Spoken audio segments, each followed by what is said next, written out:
इस सत्र में ये 3 दिवसीय संगोष्ठी का अंतिम सत्र है और इस सत्र की अध्यक्षता के लिए मैं निवेदन करूंगी डॉक्टर देवनाथ पाठक, अगर सभागार में उपस्थित हों।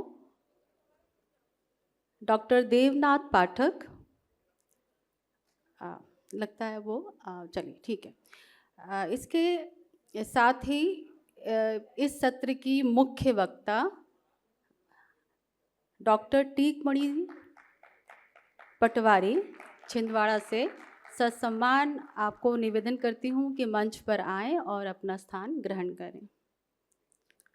इस सत्र में जो पत्रवाचक हैं मैं उनके नाम पढ़ रही हूँ ताकि क्रम भी पता रहे आपको। श्री राम कुमार वर्मा जी जो भिलाई से हमारे बीच उपस्थित हैं। डॉक्टर दीपा दत्तात्रेय नासिक से, हाँ आप भी यहाँ उपस्थित हैं। सुश्री प्रियंका तिवारी भोपाल से, सुश्री प्रियंका तिवारी भोपाल से।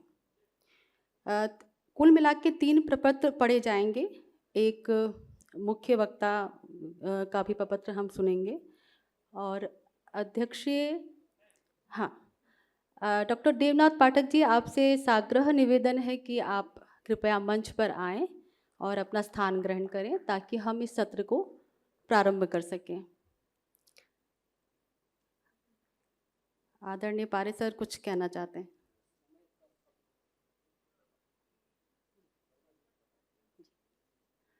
हाँ, बस एक निवेदन ये है, हर सत्र में हम कर रहे हैं कि समय का विशेष ध्यान रखना है ताकि हम समय से जो अपना सत्र समाप्त कर सकें और भोजन के लिए आगे बढ़ सकें। तो समय का सभी ध्यान रखें और आप सभी एक अच्छे वक्ता और जो मर्यादा है, अनुशासन है, इससे आप विज्ञ हैं, जानते हैं इसको, तो इसका आपको ध्यान रखना है।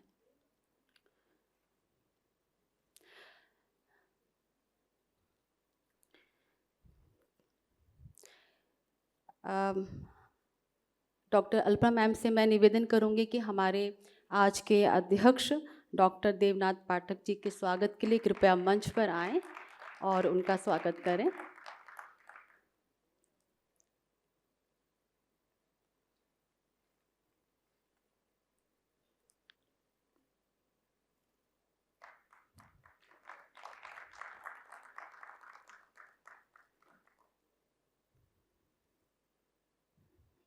धन्यवाद ma'am. Doctor Tikamani ma'am, Alpa ma'am doctor Tikamani ji का भी स्वागत कर ही देती। हाँ, डॉक्टर टीकमणि पटवारी छिंदवाड़ा से आपका भी बहुत बहुत स्वागत। धन्यवाद। आगे बढ़ते हैं पेपर वाचन की ओर। सबसे पहले मैं अपने आदरणीय श्री राम कुमार वर्मा जी से निवेदन करूंगी, साग्रह निवेदन करूंगी और सर चाहूँगी कि आपका परिचय आप स्वयं दें, क्योंकि आपका जो परिचय है आपसे बेहतर आप ही दे सकते हैं, मतलब मुझसे बेहतर आप ही दे सकते हैं। तो निवेदन है कि संक्षिप्त परिचय के साथ अपनी बात को शुरू करें।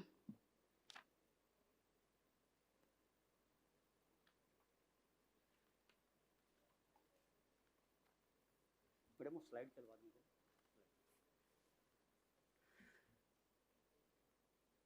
समादरणीय मंच और समक्ष बैठे हमारे आदरणीय शोधार्थीगण, डॉक्टर पारे जी और समस्त विद्वान जन, आप सबको मैं सादर प्रणाम करता हूं। जय जोहार। साथियों, जैसा कि आप सब लोग जानते हैं कि दीवारों की जो कला है वो बहुत ही उत्कृष्ट है। अन्य कलाओं की श्रेणी में हम उनको देखते हैं, तो मुख्य रूप से मैं देवार जाति की जो शिल्प कला है तो उसके संबंध में मैं जो उनका जो दृश्यात्मक कला है, जिसको हम चित्रकला की श्रेणी में रख सकते हैं, उसे मैं प्रस्तुत आपके सामने करना चाहूँगा। और हमने आप सबके प्रयासों को देखते हुए इसे, और विशेष रूप से हमारी जो कलात्मक रूप से जो साहित्यिक सर्जना है, उसमें हम दीवारों की कला को सृजनात्मक और अभिव्यक्ति की कला की श्रेणी में रखना उचित समझेंगे। ये मेरा विषय रहा है और मुख्य रूप से मैं केंद्रित होकर गोदना पर चर्चा करना चाहूँगा। अगला स्लाइड भैया, स्लाइड चला दे। तो सबसे पहले हमको दीवार जाति की उत्पत्ति पर थोड़ी सी चर्चा करनी चाहिए। हालांकि चौमासा के माध्यम से या इस अकादमी के माध्यम से बहुत कुछ जानकारी दीवारों के बारे में आपको है। तो कुछ प्रचलित कथाएँ हैं जिसका स्मरण एक बार करना बहुत आवश्यक होगा। उसमें कुछ कथाएँ हमारे छत्तीसगढ़ में और विभिन्न साहित्य में भी मिली है, जिसका हमने लगातार अध्ययन करके आपके समक्ष रखना समसामयिक रूप से उचित समझा हुआ है। तो सबसे पहले एक बार की घटना के अनुसार देवलोक में सामूहिक भोज का आयोजन किया गया, जिसमें बहुत से देवी देवताएँ जो हैं सपरिवार उपस्थित हुए। उसमें गौड़ वंश के हमारे देव भी उपस्थित हुए थे, जहाँ पर पार्वती जी के कंधे पर किसी गौड़ देवता ने धोखे से हाथ रख दिया, तो उससे बहुत नाराज़गी व्यक्त हुई उस समय। और फिर उनको अब क्या कहेंगे, एक प्रकार से अभिशाप देकर या एक वरदान उनको साथ दोनों को देते हुए कहा कि आप लोग आगे चलकर अलग अलग लोगों की पहचान करने की काम करेंगे। और उस समय फिर देव पत्नियों को अर्थात देवियों को पहचान चिन्ह लगाया गया, चिन्हित किया गया। तो वहाँ से गोदना की शुरुआत हुई और वो जो कार्य करने वाले थे वो देवार के रूप में अर्थात गोदना गोदने वाले के रूप में हुए। इसी प्रकार से ब्रह्मा जी ने जब सृष्टि की रचना की तो विभिन्न लोगों को, मानव लोगों को उन्होंने जो कार्य सौंपा, उसमें गोदने का जो कार्य ओझा लोगों को सौंपा, आगे चलकर वो देवार के रूप में अभी चिन्हित हैं।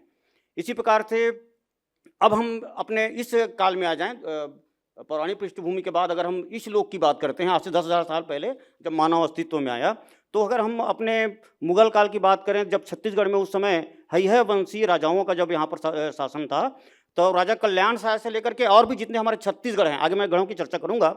छत्तीसगढ़ में 36 गढ़ थे, अर्थात गढ़पति थे, अर्थात राजा थे, उनका अपना साम्राज्य था। तो वहाँ पर दरबारी गायक के रूप में और बलवान के रूप में, सेनापति के रूप में ये देवार वहाँ पर रहते थे। कहीं कहीं मल्ल का भी इस वंश में उल्लेख हुआ है। तो वहाँ से भी इनकी शुरुआत होती है। उस समय वो थे। आगे चलकर किसी देवार द्वारा कोई राज दरबार की मर्यादा को भंग किया गया तो उनको एक प्रकार से पुनः निर्वासित कर दिया गया और फिर ये घुमंतु ग्रुप में आ गए। ऐसी साहित्यिक प्रमाण हमारे भी मौजूद है। इसके बाद अब देखेंगे ये दरबारी गायक से फिर घुमंतु हो गए, फिर ये दीवार का काम करने लगे, तो उसमें गोदना का भी कार्य वो करने लगे।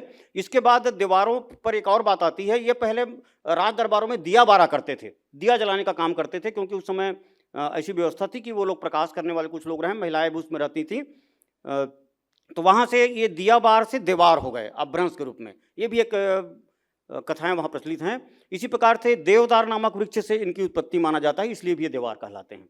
तो इस तरह से उत्पत्ति कथाएं थी। आगे मेरे पास है, चलिए हम छत्तीसगढ़ की बात कर रहे थे और पुराने रजवाड़े और गढ़ों की बात कर रहे थे। तो छत्तीसगढ़ को आप सब लोग जानते हैं और मध्य प्रदेश का एक हिस्सा है और बड़ा भूभाग था। उस समय भी हमारे मध्य प्रदेश के रहने के बावजूद भी हमारे छत्तीसगढ़ की अच्छी और अलग पहचान थी और समाहित थी एक साथ। तो ये आप देखेंगे कि छत्तीसगढ़ जो थे, छत्तीसगढ़ जहाँ मैंने आपको बताया था कि इसके 36 साम्राज्य था, राजा थे, उसके गढ़ था उनका, आज भी उसके भग्नावशेष अभी भी मौजूद हैं। तो उसमें शिवनाथ नदी इसकी मुख्य रेखा है और वहाँ से 2 भागों में इनको बांटा जाता है छत्तीसगढ़ को। आज भी ये प्रमाणित है, ये हमारे प्राचीन साहित्य में भी उपलब्ध है। तो रतनपुर एक राजधानी थी जिसमें 18 गढ़ थे और उसमें प्रमुख नगर की हम बात करें जो उत्तर दिशा में हैं, जैसे रतनपुर है, खैरागढ़ है, डोंगरगढ़ है, राजनांदगांव है, जहाँ से हमारे आदरणीय पीसीलाल जी आए हैं, वो एक मैडम भी आई है सुमन साहू करके, कंवरधा, गंडई, बालोद, भटगांव, परपोड़ी, साजा, ये मेरी जन्मभूमि है, धमधा, खमरिया, मल्हार, तखतपुर, पेंड्रा, ये गांव मैं इसलिए चिन्हित किया हूँ। ये गढ़ स्थल होने के साथ साथ कुछ ऐसे गांव, कस्बाई गांव हैं जहां पर दीवारों का समूह आज भी है, जो यह प्रमाणित करता है कि वास्तव में और रजवाड़े के ज़माने में, गढ़ों के ज़माने में ये दीवार वहाँ साम्राज्य में संरक्षण में रहा करते थे। बाद में निर्वासित होने के कारण वो उन जगहों पर बस गए, भले डेरा के रूप में बसे हैं। इसी प्रकार से हम दक्षिण दिशा की ओर जाएँ तो वहाँ भी 18 गढ़ है। उनमें प्रमुख नगर, राजधानी उसकी रायपुर थी। कभी रायपुर जाएं तो जरूर देखें, वहाँ पर मठपारा और मठ मंदिर नामक एक जगह है जो गढ़ स्थल था और राजधानी स्थल था। हमने अपनी आंखों में, जब मैं वहाँ पर पढ़ा करता था 1982, तो मैंने हाथी देखा था, हाथी सार देखा था। वो अब ढहा करके उसको दूसरे भवन बना दिए गए, लेकिन बाकी आपको जाकर एविडेंस सारे मिलेंगे। तो दक्षिण भाग में राजधानी रायपुर होने के साथ साथ पुराने जो शहर हमारे हैं, रायपुर, आरंग, सिरपुर, राजिम, धमतरी, कांकेर, बस्तर, कोंडागांव, दंतेवाड़ा, तखतपुर, मंगवेली, पाटन, रानीतरई, मड़ौदा, गाड़ाडी, दुर्ग, तो ये ऐसा ही स्थल है जहां आज भी दीवारों का डेरा है। बसेरा बहुत दिनों से है लेकिन है डेरा। अब हम दीवारों के आवास की बात करते हैं तो वही मूल रूप से जो अपने डेरों में है। कहीं कहीं पर जो शहरी क्षेत्र है वहाँ पर उन्होंने ईंटों की व्यवस्था करके थोड़ा सा अर्थार्जन करके, भले वो टीना टप्पर बेचते हैं, उससे वो अपना थोड़ा डेरा ठीक कर लिए हैं। तो इस प्रकार से आज भी ये डेरों में रहते हुए अपनी कलाओं का निरंतर प्रदर्शन करते रहते हैं। दुर्ग शहर के बारे में अगर मैं बताऊं, यह छत्तीसगढ़ से बहुत सारी लोक कलाओं, खासकर गायन वादन नृत्य की परंपरा जो है वो देवारों की उत्कृष्टता से अन्य समाज सीखा है। ऐसा अगर हम इस अवसर पर कहें तो कोई अतिशयोक्ति नहीं होगी। ममता चंद्राकर हैं और भी बहुत सारे लोग हैं, ऐसे इनके ही गीतों को सुन सुन करके बेहद उत्कृष्ट गीत हमारे छत्तीसगढ़ को दिए हैं और गोदना को कभी नहीं छोड़े। आगे हम एक गोदना गीत आपको सुनाएंगे, उसमें स्पष्ट हो जाएगा कि उन गायकों ने इन गोदना के गोधारिणी को गीतों को भी मंची रूप प्रदान किया है कलाओं को समृद्ध करने में, अर्थात देवारों का बड़ा उत्कृष्ट योगदान रहा है। गोदना की उत्पत्ति को भी जानना बहुत आवश्यक है। बहुत सारी मिथ कथाएं हमारे छत्तीसगढ़ में प्रचलित है, अन्य क्षेत्रों में भी है। सबसे पहले यमराज द्वारा स्त्री पुरुषों की पहचान करना के लिए एक चिन्ह लगाया गया और चिन्हारक करने के लिए लोगों का चयन किया गया, उससे भी गोदना की उत्पत्ति मानी जाती है। शिव जी द्वारा सामूहिक भोज का आयोजन मैंने बताया था, जिसमें पार्वती के कंधे पर धोखे से एक गौण देवता द्वारा हाथ रख दिए जाने को लेकर फिर आगे चलकर देवियों की अलग पहचान की जाने के लिए चिन्ह लगाने की बात आई, तब भी देवारों की उत्पत्ति हुई और गोदना की उत्पत्ति हुई। बड़ा देव के 2 पुत्र की जानकारी मिलती है, मुरहा और ओझा। तो ये ओझा लोग जो हैं गांव गांव घुमा करते थे, बाजा बजाया करते थे और उनके साथ जो देवारिनें हैं उनके साथ जाया करती थी, क्योंकि डेरा डंबर की बात है तो महिलाएं असुरक्षित ना हो इसलिए वो दीवारों के साथ ही जाते थे। और वो कई प्रकार के चित्रों को पहले तो भित्तियों में देखा करते थे, बाद में वो नारियों की हथेलियों पर या उनके तन पर गोदने का कार्य प्रारंभ किए, तब से गोदना का प्रारंभ हुआ। उसी प्रकार से ओझनीन को गोदनी दे करके धरती पर भेजा गया। गोदनी का अर्थ एक पात्र, मतलब एक झोली दी गई जिसमें वो गोदने के समान दिया गया, उससे वो गोदने का कार्य प्रारंभ किए। ब्रह्मा जी द्वारा कार्यों को जब विभाजन किया गया उस समय भी ओझा को ये गोदने का कार्य सौंपे गया, बाजा बजाने का काम सौंपा गया। पार्वती के बाह की गोदना भी हमने चर्चा कर दिया। एक बार क्या हुआ था, पार्वती जो है किसी तरह से पीड़ित हो गई थी, तो उसके अभिचार के लिए वो दीवारों के पास ले गए डेरा में और उन्होंने ऐसा कुछ अभिचार किया जिससे वो ठीक हो गई। तो फिर वहीं से वो दवाई के रूप में शुरुआत हो गई, तो अभिचार के रूप में भी गोदना की उत्पत्ति हुई। गौड़ जाति अपने समुदाय में लोगों से अलग पहचान करने के लिए भी गोदने का इस्तेमाल करने लगे। जैसे हम बैगा जाति की चर्चा करें तो मुगल काल के दरमियान उनका एक उल्लेख करते हैं। वहाँ के वरिष्ठ लगभग 85 से 90 साल का एक बुजुर्ग जीवित है, लमतू बैगा जी। वो कई बार यहाँ पर पारे जी जानते हैं उनको, आए हैं। उनका खुद का कथन है कि मुगल काल में हमारी रानियों पर, हमारी नारियों पर, हमारी कुमारी बेटियों पर किसी संभ्रांत व्यक्ति या किसी आतिताई का कुदृष्टि ना पड़े, इसके लिए भी वो अपने सुंदर तन को बदरंग करते थे। ये देखिए, एक तरफ से गोदना श्रृंगार भी है, अंगलेखन भी है, बदरंग करने का भी तरीका है, जिसको उन्होंने मिथकीय रूप से स्वीकार कर लिया और अपने समाज की पहचान बना ली है। श्री कृष्ण का आता है, पौराणिक प्रसंगों की बात करें तो कृष्ण जी एक बार द्वापर युग में राधा से मिलने के लिए वो गोधारिन का रूप धारण कर लिए, लीलाधारी का रूप धारण कर लिए और वो गोदना गोदे। तो और फिर आगे चलकर उसको राधा जी जो हैं उनकी बंसरी गिर गई, बहुत देर में उसको अनुभव हुआ। कितना देर तक हम अपनी बुराई को छिपा सकते हैं या बहुरूपियापन को छिपा सकते हैं, तो वो बहुरूपियापन उनका खुल गया और वो बंसी गिरने पर पहचान लिए गए। इस तरह से गोदना गोदने का प्रसंग है। मुरिया स्त्रियों में वरदान के रूप में गोदने की बात है। और बैगा जाति के मैंने जैसे की चर्चा किया कि उनके आतिताइयों से, फिरंगियों से रक्षा करने के लिए, कुदृष्टि से बचने के लिए अपनी बालाओं का सुंदर सा वो गोदना करा लेते हैं, मैंने अपनी आंखों में देखा है। 8 अंगों में गोदना। आगे हम गोदने पर और चर्चा करने के पहले स्पष्ट रूप से कहना चाहता हूं कि गोदना आखिर है क्या। तो गोदना जो है बार बार किसी स्थान पर नुकीली वस्तु से चुभाना ही गोदना है। हमारे छत्तीसगढ़ में कई कहावतें हैं, गोदना कस गोद देनेगा, मरत ले गोद देगा, खून आवत ले गोद देगा, तो काम गोदईचेगा। जैसे हम जा रहे हैं रास्ते पर, किसी के हाथ में कुल्हाड़ी है, वो जबरदस्ती पेड़ों पर टंगियां मारते रहता है, तो उसको गोदना कहा जाता है। अर्थात एक ही स्थान पर किसी नुकीली वस्तु से बार बार उसको छेद करना। और छेद में यह भी ध्यान रखेंगे कि पूरा छेद नहीं हो रहा है। आगे हम थोड़ा सा वैज्ञानिकता भी लेंगे गोदना में कि गोदना की गोधारिन इतनी अच्छी नर्स भी होती हैं कि वो रक्तवाहिनियों तक टच नहीं करती, स्पर्श नहीं करती, और रक्तवाहिनियों से खून ना बहे इस बात का उनका पूरा ज्ञान होता है। आगे मैं पारा जी से आशीर्वाद चाहूंगा कि मैं डॉक्टरों से बात करूंगा कि आखिर ये त्वचा छेदन और गोदना में क्या अंतर है, उनकी सुई लगाने में और उनके गोधारियों की सुई लगाने में क्या भिन्नता है, हम खोजेंगे इसको, ये खोज का विषय है।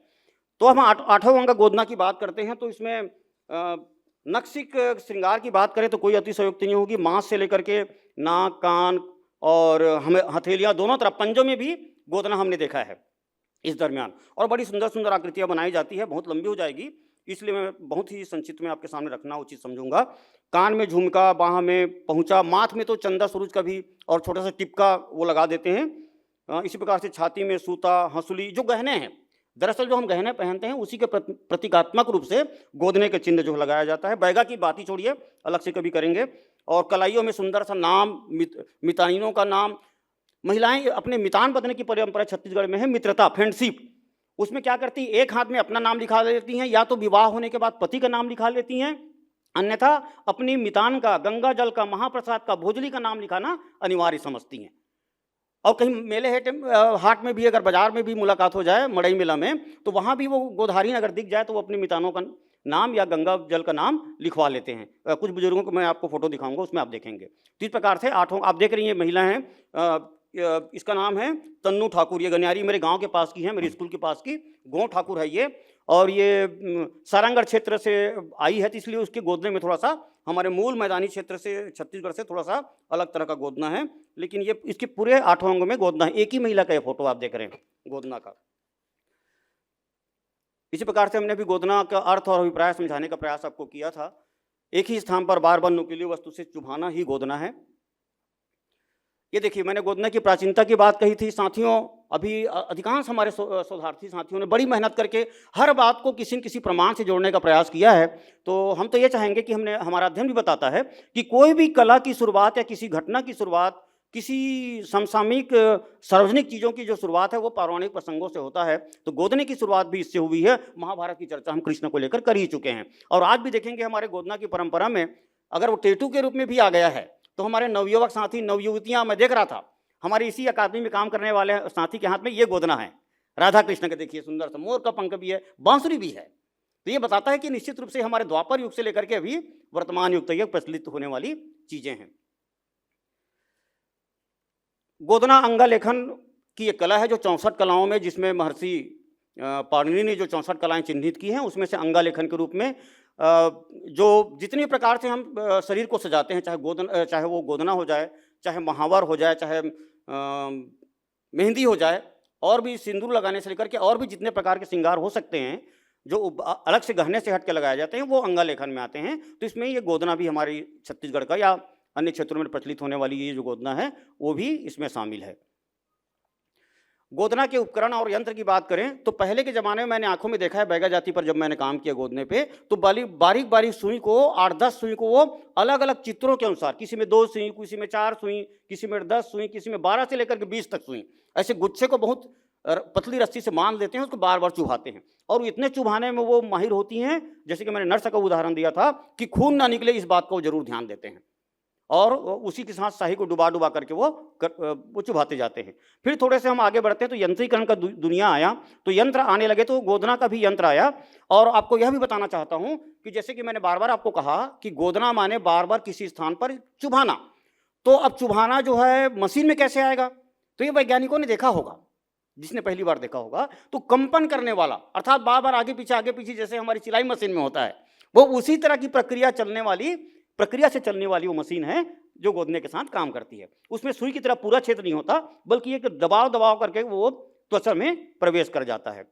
इसी प्रकार वो और बड़ा सरल मशीन होता है, शुष्क बैटरी से चलता है। आजकल वो आप देख रहे हैं कि लाल रंग का जो दिख रहा है बाएं तरफ, उसमें वो बैटरी का भी इस्तेमाल करने लगे हैं। और ये देखिए, अब भी ये कुछ दिन पहले का जो पुन्नी मेला हमारे छत्तीसगढ़ का बहुत ही प्रसिद्ध मेला है, रायपुर में होता है, खारून नदी बहती वहाँ पर, तो उसके महादेव घाट नामक जगह है जो देव स्थल है, शिव जी का मंदिर है। कभी आए आप छत्तीसगढ़ तो जरूर दर्शन करें। तो वहाँ पर एक मेला लगा हुआ था, वहाँ पर सामूहिक रूप से एक गांव है छेरी खेड़ी, रायपुर से 15 किलोमीटर के अंदर। अब भी मैं कुछ दिन पहले मैं आया था, 23 तारीख को उसको रात में गया था मैं इनके परिवारों से मिलने के लिए, क्योंकि मेला में भेंट हुई थी, उन्होंने बुलाया था। तो 80 से 90 घर के लोग वहाँ पर रहते हैं, जो सारे के सारे ये दीवार नहीं थे, लेकिन वो गोंड है और गोदने का काम इन मशीनों से करते हैं, भले कुछ लोग टैटू के रूप में भी बनाते हैं। अब गोदना के रंग की बात करते हैं तो काजल के बारे में सब बता दिए हैं, बार बार कई साथियों ने बताया है कि वही जो दिया वार करके ऊपर उसके कालिक को लिया जाता था, और रमतीला का इस्तेमाल करके जो बैगा जाति के क्षेत्र में या तिली का तेल जो मिलता है उसमें भिगा करके उसको रंग बनाया जाता है। और प्राकृतिक रूप से इसमें दवाई लाने के लिए, अभिसार के रूप में इसका इस्तेमाल करने के लिए सेमी का पत्ता, तुरई का पत्ता, भेलवा का दूध, बीला और बुलेरो नामक एक और वनस्पति उधर मिलती है वो भी, लेकिन किंग कोबरा भी नहीं बचा। जो सर्प हैं, विषैले सर्प हैं, उनको वो तो अक्सर मार भी देते हैं या मरा हुआ मिल जाता है जैसा भी है, तो वो उनका त्वचा को जलाकर राख बनाते हैं, उसका भी उन्होंने इस्तेमाल किया। इसी प्रकार से परसा, हर्रा, बहरा, धवई के फूल, रोहिला की छाली, अर्थात जो उनका प्राकृतिक जड़ी बूटी है जो अन्य तरह से अभिसार का काम आता है, वो भी गोदना के रंग बनाने में काम आया है। एक बात और कहना चाहूँगा साथियों, हम गोदने के रंग को काला बोल देते हैं, काजल जरूर काला है, लेकिन गोदने को ध्यान से देखिए। ये हमारा संगोष्ठी बताता है कि हम हर चीज को ध्यान से देखें, परखें, जांचें, अपनी आंखों को गड़ा दें। गोदना इसलिए गड़ाना पड़ेगा। तो हमने इसको बहुत ध्यान से देखा तो दरअसल ये काला नहीं है, हरा भी नहीं है, लेकिन काई का रंग का है। जो पानी जो हमारा काई हो जाता है वो उस तरह का रंग का है। तो इस प्रकार से ये बड़ा आकर्षक, आप जो देख रहे हैं जो बाएं तरफ वाला है वो बैगा जाति की कलाई गोदना है, और जो बाजू में देख रहे हैं वो हमारे छत्तीसगढ़ का गोदना है, देख रहे हैं इसमें, जिसको वो झाड़ फूल बोलते हैं, कलाई पे है। गोदना के छापे और नमूने में जैसे कि अलग अलग चर्चा कर चुका हूं कि माथे पर चांद, सूरज, सितारे, चूल्हा, चिटकुलिया बोलते हैं देवारी लोग, खासकर चुटकुलिया, गदाले, नूनी ऐसा बोलते हैं। इसी प्रकार से गोदना के छापे नमूने, ये जो बालिका देख रहे हैं इसका नाम है ये प्रमीला कुर्रे नाम की बालिका है, जो अभी रविशंकर यूनिवर्सिटी में रायपुर में जब एक कार्यक्रम प्रस्तुत कर रही थी तो मैंने इस पर गौर किया। गौर किस पर किया? इनके श्रृंगार पर किया। वो सब प्रकार का गहना लुक लुक ले पहनी है, लेकिन गोदना को नहीं छोड़ी। ये मूल गोदना नहीं है, लेकिन एक छत्तीसगढ़ी को रिप्रेजेंट करते समय, एक बालिका का रूप धारण करते समय उसने गोदने का भी ध्यान रखा। हाँ, बस थोड़ा सा है। आप ये देख ही रही हैं, पद्म विभूषित तीजनबाई जी का फोटो है जो अभी जो बीच में आई थी, तो उस दरमियान हमने इनके गोदने को छायांकित करना उचित समझा, उनसे अनुमति लेकर के। तो छापे नमूने में बाहा में देख रहे हैं बहुटा, सकरी, वो गलती से खजुराहो लिखा गया है, वो सकरी है, वो खजुराही, खजूर के पेड़ की तरह जब पत्तियां हैं उसको खजुराही बोलते हैं वो लोग। झाड़ सकरी, बूंदी सकरी आदि अलग अलग तरह का सकरी है, इसीलिए मैं दोनों तरह की सकरी आपको दिखाने की कोशिश की मैंने। और भी नमूने देख रहे हैं, कलाई में पीपल पत्ता है, मंदिर है, देवी देवता है, हरेली है ना। उसी प्रकार से और भी पालकी है, मंदार फूल, गोभी फूल, लवांग फूल, ये बहुत प्रमुखता से गोदने में रहता है। हथेली में करेला चानी है, कोहड़ा फूल है, मंदार फूल है, मंदिर झाड़ जिसको बोलते हैं वो भी रहता है। ये इनसे मेरी बात हुई थी, इसने अपने मितानिन का मलई ठेला में मेला में अपना गोदवाया हुआ था। अंगूठे में खिच्ची, मुंदरी, अनवठ नाम से भी गोदना गोदे जाते हैं। पैरों में चूरा या पैरी के नाम से आप देख रहे हैं। इसी प्रकार से छाती में सूता, हंसुली, ये बैगा का अलग से और भी हम चर्चा करेंगे। पूरे शरीरों में गोदना होता है साथियों। मैंने अपनी आंखों में, हालांकि यहाँ पर जब बैगा जाति में गोदना गोदा जाता है तो पुरुषों को वर्जित होता है, लेकिन हमने विशेष अनुमति पुरखों से प्राप्त करके, उनके बुजुर्गों की अनुमति से वहाँ पर हम उपस्थित थे। तो बिल्कुल लड़कियाँ जो हैं मछली को पानी से निकाले की तरह तड़पती हैं, जैसे आग से जलने का दर्द जो भरभराहट होती है वो जलन जो है उसमें होती है, तो बिल्कुल मछली की तरह तड़प जाती हैं। ऐसा लगता है कि इनका जान अब तब निकलने वाला है। ये मैंने अपनी आंखों से देखा है। धार्मिक चिन्ह भी लगाते हैं, आप देख रहे हैं बाएं तरफ जो सबसे बुजुर्ग व्यक्ति देख रहे हैं, इनका नाम है रामायण जायसवाल जी। ये 80 से 85 वर्ष के हैं। इन्होंने बड़ा सुंदर सा झाड़ मोगरा का फूल गुदवाया हुआ है, स्वयं वैद्य भी हैं। और जो बीच वाला देख रहे हैं ये एक देवर्णी का लड़का है जिसने ओम गुदवाया हुआ है। इस प्रकार से हमने, उसका नाम है सत्येंद्र, ये देवारपारा दुर्ग में ही रहता है। इसी प्रकार से जैसे बैगा गोदना की हम चर्चा कर रहे थे, पिठार, छाती, जांग, माथ, पूरे अंगों में इनका गोदना होता है और अलग ही उत्कृष्ट होता है। सरगुजिया गोदना पर हम अलग से चर्चा करना चाहेंगे, क्योंकि सरगुजा अब गोदना में अंतर्राष्ट्रीय स्तर पर चर्चित हो गया, इसलिए मैं छापे दिखाना आवश्यक समझ रहा हूँ। वो चित्रकला के साथ साथ अपने कोसा के कपड़ा, सूती कपड़ा, रेशमी कपड़ा, सब में छापे के रूप में प्रसिद्ध हो रही हैं। और उनके 2 गोधारिने बहुत ही प्रसिद्ध हैं जो राष्ट्रीय और अंतर्राष्ट्रीय स्तर में ख्याति प्राप्त कर पुरस्कृत भी हुए हैं।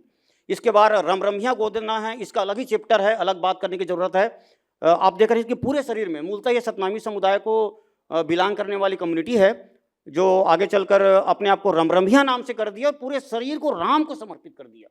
दरअसल हुआ यह था कि इनको मंदिरों में प्रवेश करने के लिए तत्कालिक संप्रांत लोगों ने अनुमति नहीं दी, तब ये प्रभावित होकर के राम को नहीं छोड़ा और पूरे अंग प्रत्यंग में, हृदय में, सब जगह यह भी पता चला है कि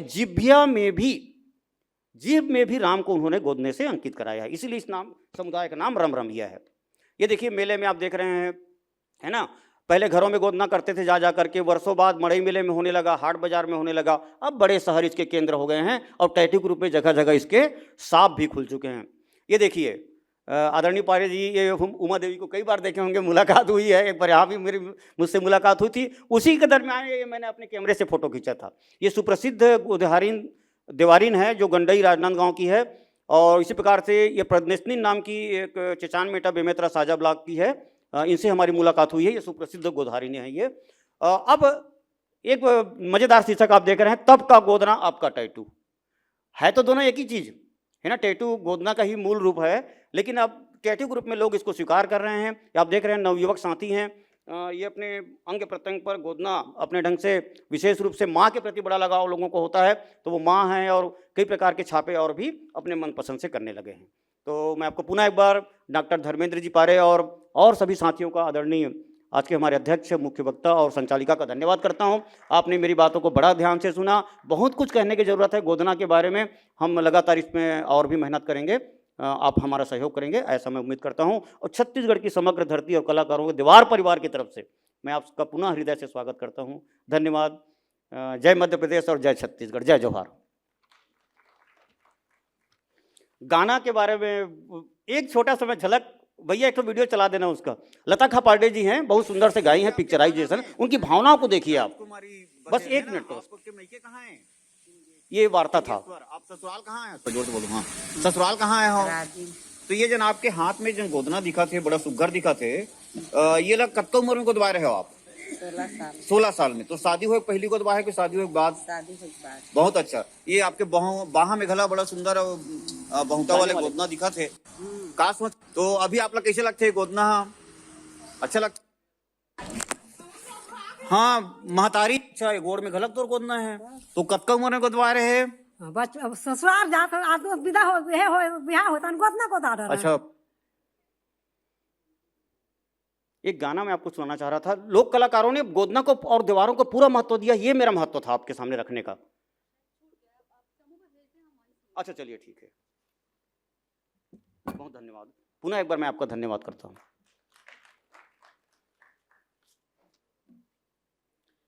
धन्यवाद आदरणीय राम कुमार वर्मा जी, आपने बहुत ही विस्तार से इस पर अपना शोध प्रपत्र लिखा है, जिसको हम चौमासा में भी पढ़ेंगे, और यहाँ भी आपने चित्र सहित उसका वर्णन किया, इसके लिए धन्यवाद। अगली वाचक हैं डॉक्टर दीपा दत्तात्रेय, नासिक से। आपका शीर्षक है घुमंतू वढारों की कला। तो मैम संक्षिप्त परिचय के साथ अपना प्रपत्र आप शुरू करें।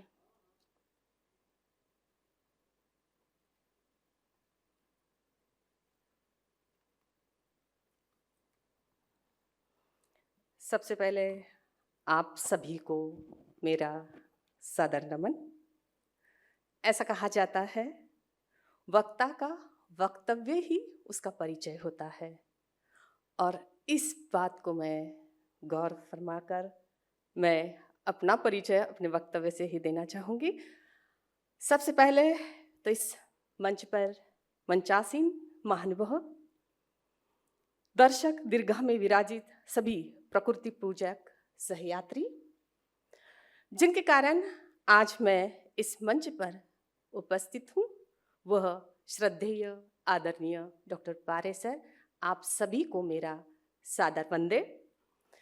मैंने जो यहाँ पर कुछ प्रस्तुत करना चाहती हूँ, जो कुछ अध्ययन सर जी की प्रेरणा से किया है, उस दृष्टि से मैंने विषय लिया है घुमंतुक जनजाति वडार। महाराष्ट्र में इन्हें वडार कहा जाता है, वड्डा, वडार।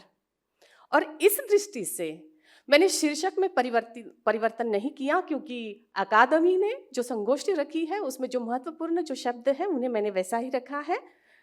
विशेष रूप से विमुक्त घुमंतु, जो जिन्हें कुछ कारणवश कैद में रखा गया 1871 में, फिर भारतवर्ष में एक कानून बना और फिर इनकी मुक्ति हुई, और पहली बार सोलापुर में महाराष्ट्र के पहला अधिवेशन हुआ, और उस अधिवेशन में पंडित जवाहरलाल नेहरू जी ने इन्हें विमुक्त के रूप में शब्द प्रयोग किया, और ये सारी चीज़ें मैंने अपने आलेख में प्रस्तुत की हुई है, ससंदर्भ उसे वहाँ पर लिखा हुआ है। तो उस दृष्टि से ये घुमंतु वडार जो है, उनके संदर्भ में यहाँ पर मैं अपना शोध आलेख प्रस्तुत कर रही हूँ।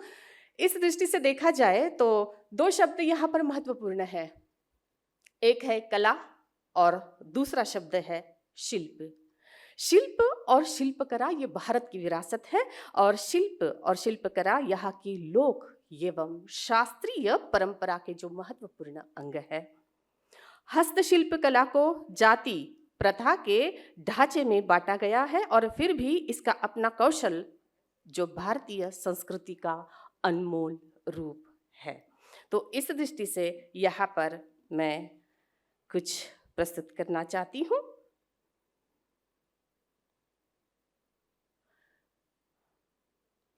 यहाँ पर जो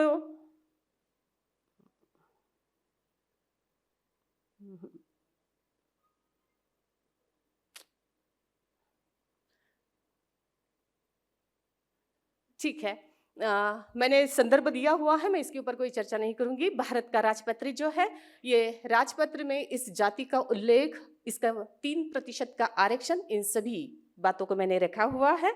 तत्पश्चात मैंने लिया हुआ है इनका जो ये निवास स्थान है, रहने की जगह, आज भी ये इस रूप में टेंट बनाकर रहते हैं।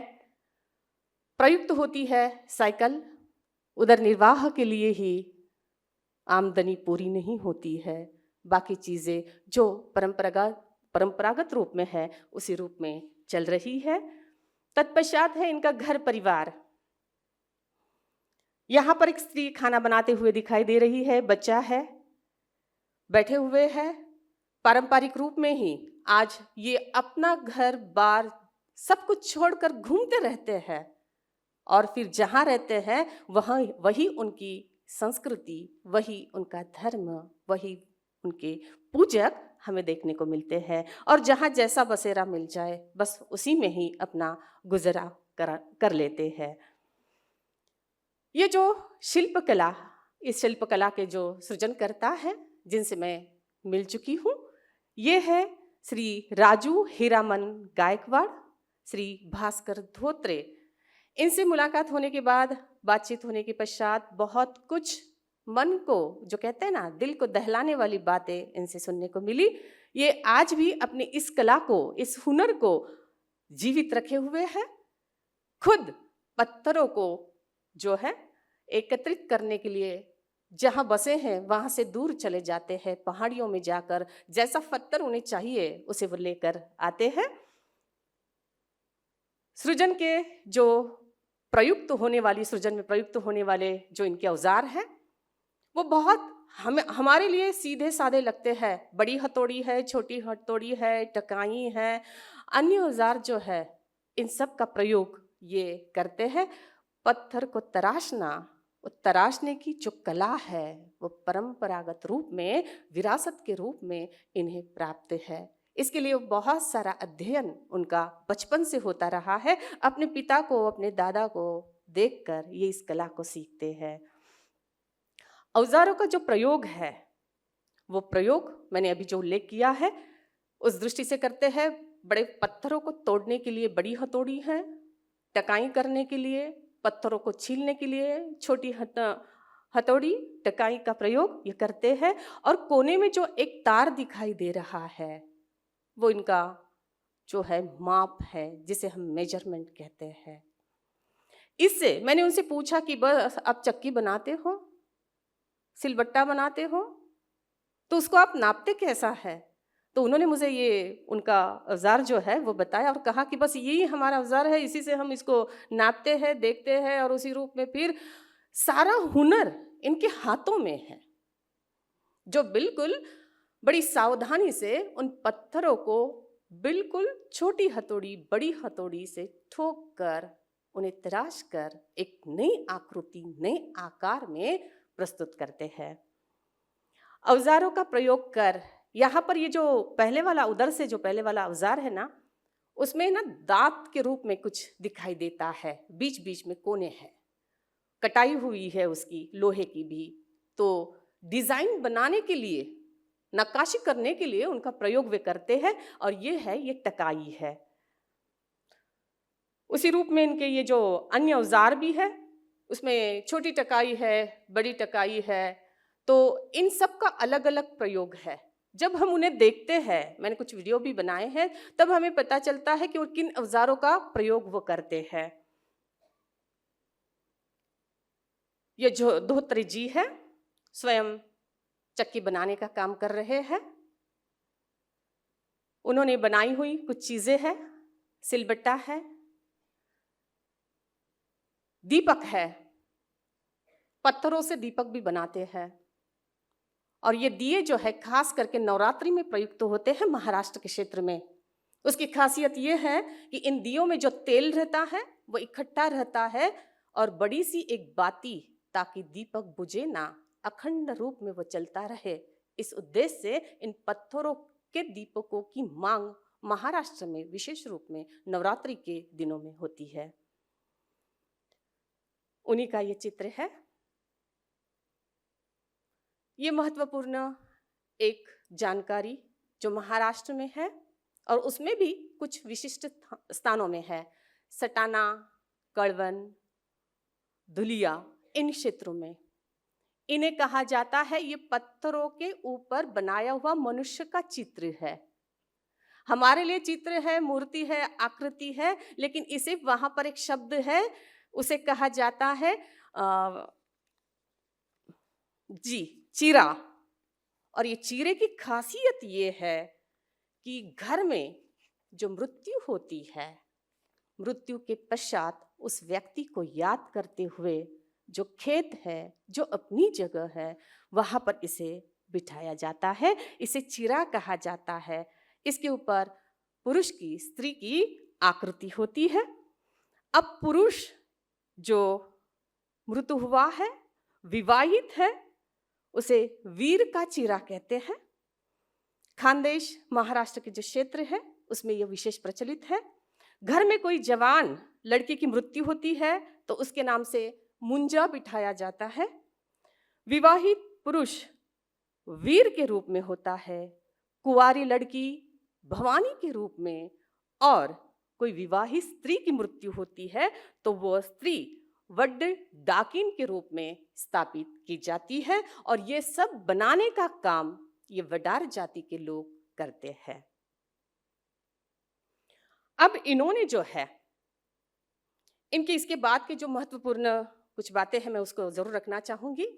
ये मेरा माध्यम है और इस माध्यम से मैं सबके सम्मुख उनके जो प्रश्न है उनको रखना चाहूंगी।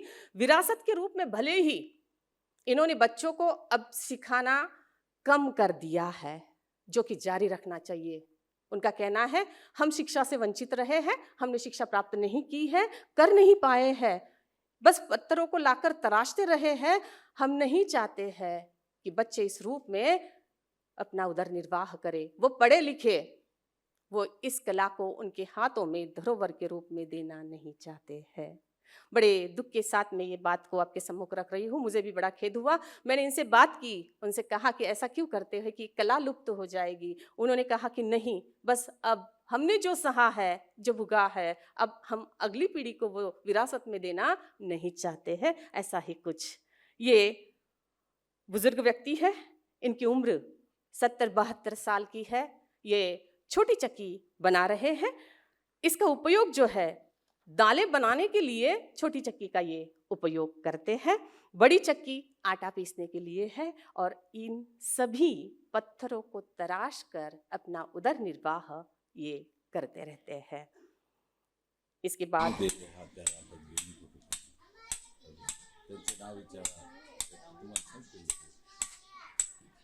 देखिएगा हथौड़ी और छन्नी का प्रयोग वो किस रूप में करते हैं।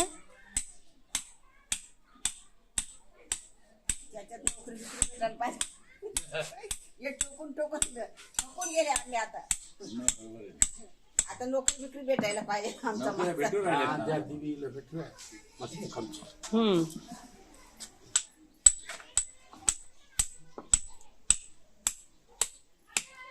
इनकी भाषा जो है, अब ये जहाँ बसेरा करते हैं वही इनकी भाषा आ जाती है, चाहे मराठी हो, हिंदी हो, लेकिन मूलतः इनकी भाषा तेलुगु ये प्रयुक्त करते हैं। और जब भाषा को हम देखते हैं कि बहुत सारे परिवारों से मिलने के पश्चात हमें ज्ञात होता है कि कहीं पर भी जाओ, किसी से भी मिलो, मैंने इनको सटाना में मैं इनसे मिली हूँ, नासिक में मूल रूप में मिली हूँ, किकवारी इनका गांव है, वहां जाकर इनसे मिली हूं, तो वहां जाने के पश्चात ये पता चलता है कि ये कहीं भी बसेरा करे, इनकी मूल भाषा तेलुगु ये छोड़ते नहीं है। और परिणाम स्वरूप ये भाषा की दृष्टि से अगर हम खोज करें तो मूलतः ये आंध्र प्रदेश के क्षेत्र से आए हुए घूमते घूमते घूमते हम तक पहुंचे हुए नजर आते हैं। ये चक्की बनाने का काम कर रहे हैं। अब उन्होंने विरासत के रूप में, परंपरा के रूप में इस बच्चों को सिखाया है, लेकिन ये इसे ये चीज़ सारी करने नहीं देने वाले हैं। वो चाहते हैं कि वो पढ़ लिख कर कुछ बने, आगे बढ़े। इसके साथ और एक खेत की बात है, जो राजू हीरामन गायकवाड़ थे, इन्होंने ये कहा कि ये तो व्यवसाय उनका था, लेकिन परंपरागत रूप में उनके यहाँ सूअर भी पाले जाते हैं। इन सूअरों को पालकर वे उन्हें बेचते हैं और उधर निर्वाह करते हैं। ये खास औजार मैंने कहा क्या है, तो वो भी उनके हाथ में एक पत्थर है। अपने औजारों को पैना करने के लिए पत्थरों का ही उपयोग करते हैं। इस दृष्टि से वडार समाज है, इनका कहीं नाम जो राजू है, जो उनके पिता थे हीरामन, कहीं उल्लेखित नहीं है, कहीं नोंद जिसे हम कहते हैं, कहीं इनका टिप्पण नहीं मिलता है, इनकी गिनती कहीं नहीं होती है। ये भी दुख इन्होंने व्यक्त किया है। बच्चे स्कूल में जा रहे हैं लेकिन जाति का प्रमाण पत्र नहीं है, कोई आरक्षण इन्हें नहीं मिल रहा है, और इसके लिए निश्चित रूप में वहाँ कुछ ना कुछ प्रयास करने का प्रयास मैं निश्चित रूप में करूँगी। यहाँ पर उपस्थित मुझे रहने का अवसर जो प्रदान किया है, मैं पारे सर से हृदय से धन्यवाद ज्ञापित करती हूँ, और आप सबके प्रति भी बहुत बहुत धन्यवाद। आपने मुझे सुना। नमन। धन्यवाद दीपा जी। आपने साधारण से दिखने वाली असाधारण कला का परिचय हमसे करवाया, घुमंतू वडारों की कला। अगली कड़ी में सुश्री प्रियंका तिवारी, आपको आमंत्रित करती हूँ आपके पत्र वाचन के लिए। संक्षिप्त समय है, 10 मिनट है, आपको अपनी बात रखनी है।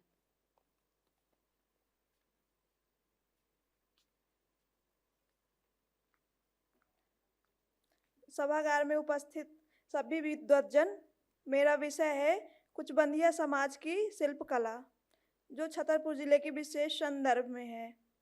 कुचबंदिया समाज भारत की विमुक्त घुमंतू जाति है, और इसकी मुख्य जो शिल्पकलाएं हैं उसी के द्वारा ये अपना जीवन यापन करते हैं, उसका विक्रय करके। उसमें से मुख्य रूप से है डलिया, जो कांच की बनाई जाती है।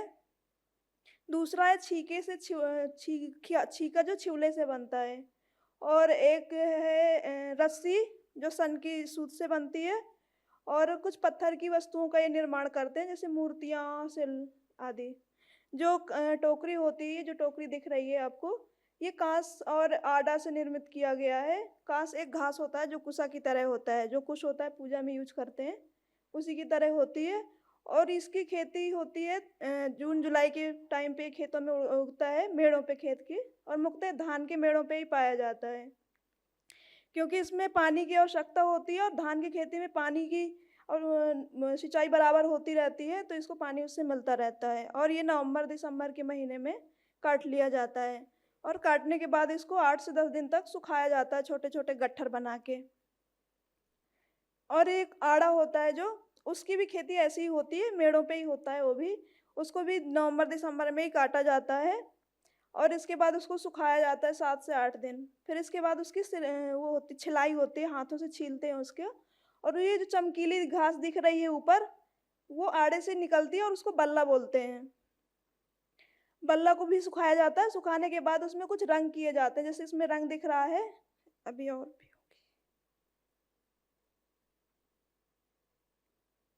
बढ़ नहीं रही है।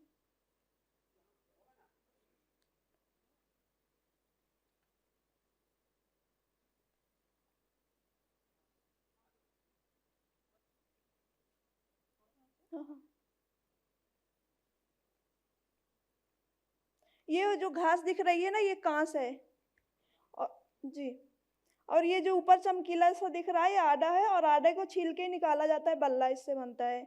और कुछ बल्ले जो रंगीन कलर के दिख रहे हैं, इनको रंगा गया है।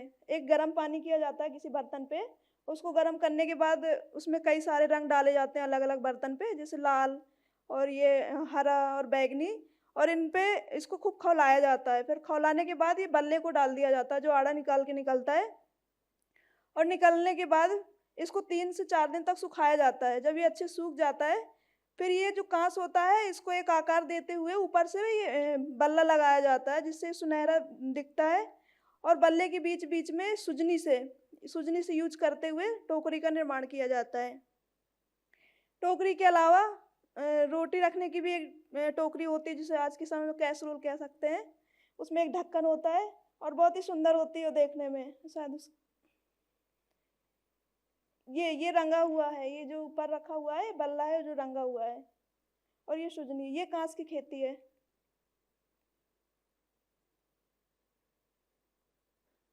और इससे एक सिंदौरा बनता है। जब शादी होती है बुंदेलखंड में, छतरपुर के आसपास, तो जो बर पक्ष होता है तो एक टोकरी में सारे श्रृंगार के सामान लेके आता है। उसमें सब कुछ रहता है, जो श्रृंगार का जितना भी होता है। और उससे पहली बार जो वधू होती है वो श्रृंगार करती है। और ये चाहे किसी भी जाति समुदाय के लोग हों, वो सभी कुछ बंदिया समाज के लोगों से ही लेके आते हैं। और उसका नेक देने का भी प्रचलन होता है, वहाँ पे नेक दिया जाता है। और ये सांप की पिटारी की जैसी होती है जो सिंदौरा होता है।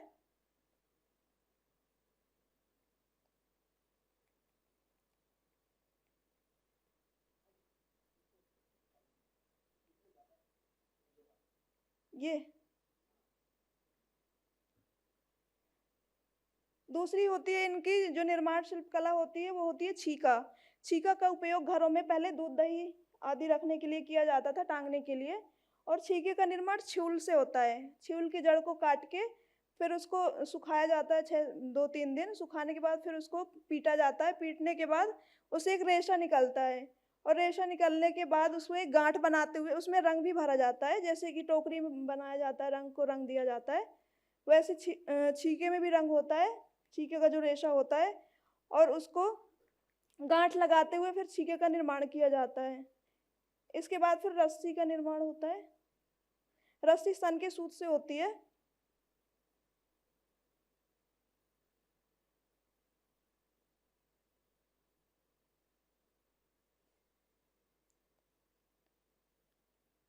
ये जो सन की सूत होती है, तो सन को कूटने के बाद जो रस्सी से उससे रेशा निकाला जाता है। फिर रेशे की इसकी मदद से जो दिख रहा है, इसको घुमा घुमा के रस्सी बनाई जाती है सन के उससे रेशा से। और जो कील ऊपर दिख रही है, इसमें फंसाते हुए उसका गोला बनाया जाता है, जिससे वो रस्सी ना फंसती नहीं है।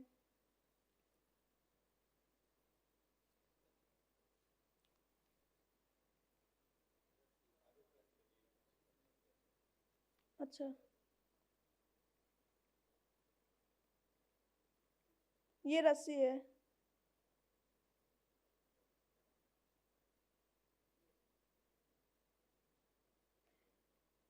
और कुछ मूर्तियों का भी ये लोग निर्माण करते हैं, कुछ बंदी।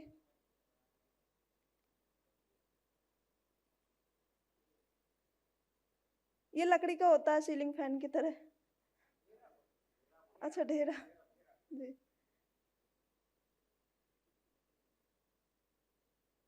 ये रस्सी है, ये सन की सूत से बनाई गई है। और कुछ पत्थर की मूर्तियों का भी निर्माण करते हैं लोग, लेकिन इनकी जो तराशने की वो होती है, नाक नक्श जो ज़्यादा होता है, वो ज़्यादा उभर कर नहीं आते। इसलिए ज़्यादातर ये ऐसी मूर्तियों का निर्माण करते हैं जिनमें हिंगोला चढ़ाया जाता है। हिंगोला वो होता है जो सिंदूर और, जैसे हनुमान जी में सिंदूर और चमेली के तेल मिला के हिंगोला चढ़ता है तो भर जाता है, तो चिकनाहट आ जाती है उस पर। दूसरी ये शीतला माता की मूर्ति का निर्माण करते हैं।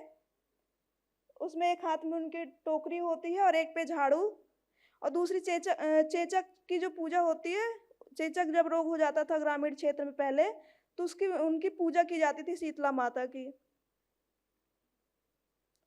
और शनिदेव की मूर्ति का भी निर्माण करते हैं, क्योंकि इसमें भी पेंट होता है काला कलर का और तेल चढ़ता है। ऐसी मूर्तियों का निर्माण करके अपनी जीविका का यापन करते हैं। Thank you.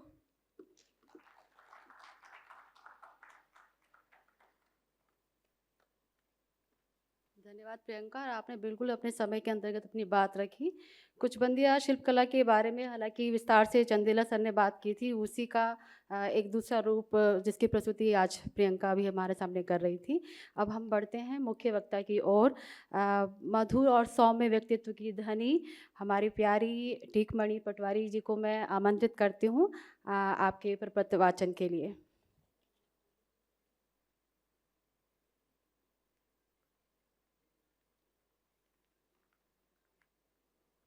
धन्यवाद मैडम। आज के इस सत्र के अध्यक्ष सम्माननीय पाठक जी, हमारे मार्गदर्शक सम्माननीय पारे जी और इस संगोष्ठी की समन्वयक सम्माननीय अल्पना मैडम एवं उपस्थित सभी सहृदय प्रबुद्ध श्रोतागण, सभी को मेरा नमन। इस 3 दिन की संगोष्ठी में अंतिम प्रपत्र वाचन का दायित्व तो मुझे मिला है। यहाँ आते आते सूख जाती है नदियाँ, मुझे मालूम है कहाँ ठहरा हुआ है पानी। नहीं होगा, मैंने शब्द इस्तेमाल नहीं किया, हुआ इसलिए किया, परिवर्तन कर दिया मैंने कि ये जो शोध की नदियाँ प्रवाहित हुई है और पारे सर ने जो ये सागर यहाँ पे बनाया है उसमें आके सारी नदियाँ मिली है। और बहुत कुछ मैं जो अपना कहना चाह रही हूँ 3 दिनों में कह दिया गया, उसमें से कुछ वो इसलिए है कि समय स्थान के अनुसार प्रत्येक कला और शिल्प में कुछ न कुछ समानता और परिवर्तन अवश्य होते हैं। जैसे प्रियंका ने अभी जो बात कही वो मेरे प्रपत्र में भी शामिल है। मेरे प्रपत्र का विषय है बसदेवा कला एवं शिल्प। अब जो बसदेवा हैं ये घुमंतु समुदाय में आते हैं। इन्हें कहीं कहीं पे वसुदेवा भी कहा जाता है, बसदेवा भी कहा जाता है, वासुदेवा भी कहा जाता है। तो यह जो मेरा शोध पत्र है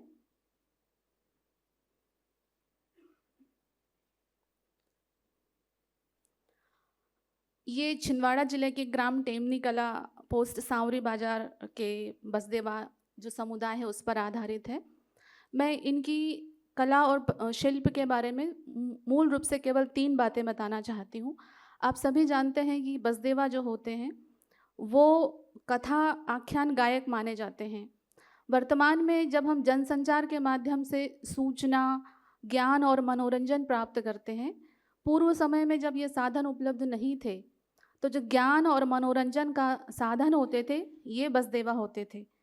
क्योंकि ये जो बसदेवा हैं ये अपनी गायकी में जो कथा बताते हैं मूल रूप से श्रवण कुमार की कथा का गायन करते हैं और यह कथा नैतिक मूल्यों के प्रचारक के रूप में समाज में प्रचलित है कि बच्चों को हम नैतिक मूल्य कैसे सिखा सकते हैं। कि जो श्रवण कुमार है उसने माता पिता की जो सेवा की थी, अन्य कथाओं में भी इसी प्रकार से कोई न कोई शिक्षा होती है। तो ये जो कथा गायन करते हैं इसमें खड़ताल, जिसे करताल भी कहा जाता है, और सारंगा का प्रयोग करते हैं, इसे साथ में बजाते हैं। और श्रवण कुमार की कथा के अलावा कृष्ण लीला की कथा, राजा मोरध्वज की कथा, राजा करण की कथा, हरिश्चंद्र की कथा, और इसके साथ में भगवान शंकर के भजन गाते हैं और कुछ कबीर वाणी का गायन भी करते हैं। नाम संतों के भय मेरे राम। अरे 8 मास कर बचे न कोई भैया 9 महीना के शर्मा कुमार मेरे राम। 9 महीना के शर्मा कुमार मेरे राम। 10 महीना में धरो रे अवतार किया रे मोरे राम। और 10 महीना में धरो अवतार किया रे मेरे राम। अरे बेटा शर्मन बड़ ज्ञानी भय किया रे मेरे राम। और बेटा शर्मन बड़ ज्ञानी भय किया रे मेरे राम। जिनकी महिमा तो गावे जगत संसार किया रे मोरे राम। और महिमा गावे जगत संसार किया रे मेरे राम। जिनके अंधेरे मैया रे अरे। ये अपने प्रत्येक पंक्ति के बाद में हरे मोरे राम शब्द का प्रयोग करते हैं और कथा का जो गायन होता है काफ़ी लंबा होता है। लेकिन वर्तमान में यह देखा जा रहा है कि इसमें एक बात मैं बताना चाहती हूँ कि पूर्व समय में ये ब्रह्म मुहूर्त में मतलब लगभग 4 बजे जाते थे दान मांगने के लिए, जिसे मांग तेरी कहा जाता है हमारे गांव में। हो सकता है कि कहीं और कुछ शब्द इस्तेमाल किया जाता है। तो इस मांग तेरी में इन्हें सूपा में भर के धान या अनाज दिया जाता था। लेकिन वर्तमान समय में यदि ये शहरों में जाते हैं तो इन्हें शक की दृष्टि से देखा जाता है और इन्होंने भी किया है कि भाई कोई मुझे 5 रुपये देगा तो मैं क्यों आधा घंटा अपनी कथा का गायन करूँगा। तो खड़ताल मंजीरा सब साथ में रहने के बाद में भी ये कथा का गायन नहीं करते हैं। ये परिवर्तन हमें देखने को मिला है। लेकिन ग्रामीण क्षेत्र में आज भी यदि ये जाते हैं तो कथा का गायन करने के बाद ही इन्हें मांग तेरी में अनाज प्राप्त होता है। अब ये जो मांग तेरी के समय जाते हैं तो इनको अनाज जो मिलता है उसका काफ़ी वज़न हो जाता है, तो उसको रखने के लिए जिस झोली का प्रयोग करते हैं उसे गन्ना कहा जाता है। और ये जो गन्ना है ये गुदड़ी से बनाई जाती है। लगभग 1 वर्ग मीटर की जो गुदड़ी बनाई जाती है 3 तहों की, और उसके किनारों को विकर्णवत से ला जाता है और बीच का सिरा छोड़ दिया जाता है और उसमें कपड़े को आंट कर तनी लगाई जाती है। मतलब इसलिए बनाया जाता है कि वज़नदार चीज़ इसमें से गिरे ना। अब इसके पश्चात जो पुरुष हैं वो तो मांग तेरी पे जाके जो भी लाते हैं उससे परिवार का पोषण होता है, लेकिन जो स्त्रियां हैं वो भी अपने घर की आर्थिक स्थिति में सहयोग देने हेतु टोकरी का निर्माण करती है। और ये टोकरियां जैसा प्रियंका ने बताई वैसी ही है, लेकिन थोड़ा सा परिवर्तन है। इसमें बीच में कांस का प्रयोग किया है, लेकिन जो लपेटे गई है वो छींद, जो खजूर प्रजाति का वृक्ष होता है, छींद की पत्तियां हैं। छींद की पत्तियों में हमें ये देखना होता है कि छींद का जो झाड़ होता है उसमें चारों तरफ जो हरे कलर की कठोर पत्तियां होती है उन्हें ना काट के बीच में सीधा ऊपर जो भाग जाता है हल्के पीले रंग का, उसे गोभा कहते हैं। उस गोभा को काटते हैं तो उसकी पत्तियां नरम होती हैं ताकि जब उसको लपेटा जाए तो वो टूटे ना। और जो कांस है उसका भी इस्तेमाल उसका किया जाता है जो फूला ना हो। जो कांस फूल जाता है वो कठोर हो जाता है तो टूट जाता है मोड़ने में, इसलिए बिना फूला हुआ कांस प्रयोग में किया जाता है। और इसको रंग देने के लिए पानी में उबलते समय कुछ रंग डाले जाते हैं।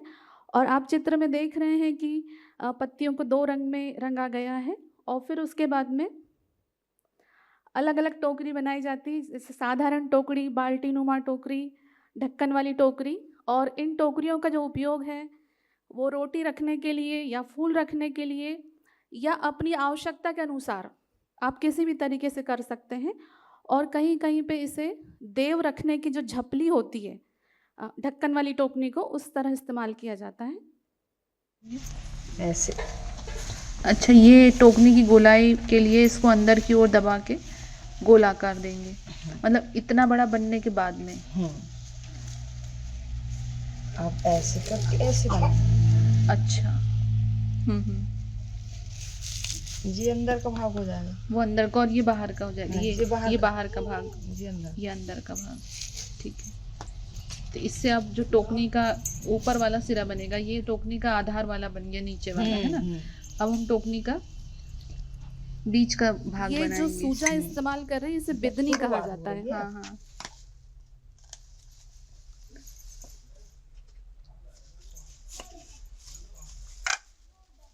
इस टोकनी का क्या क्या उपयोग करते हैं?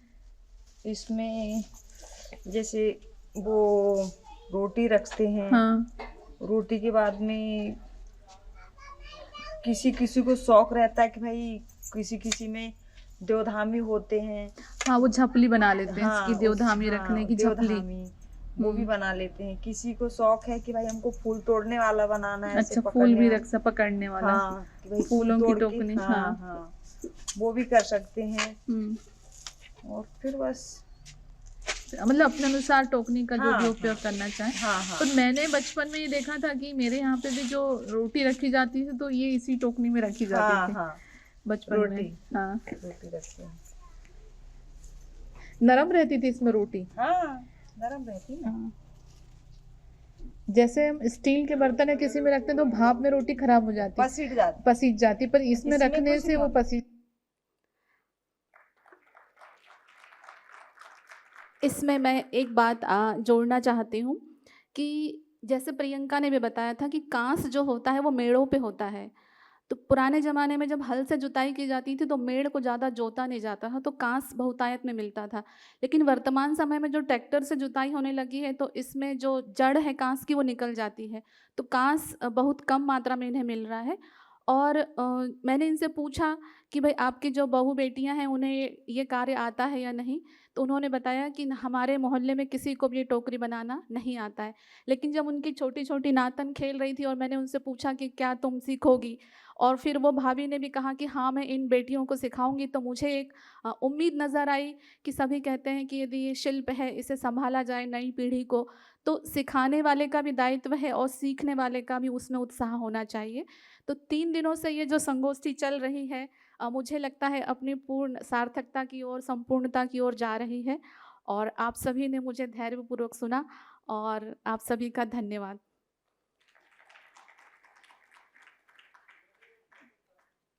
जी जी, नहीं बंजर जमीन पे भी हो सकता है, ज़रूरी नहीं कि मेड़ों पे हो।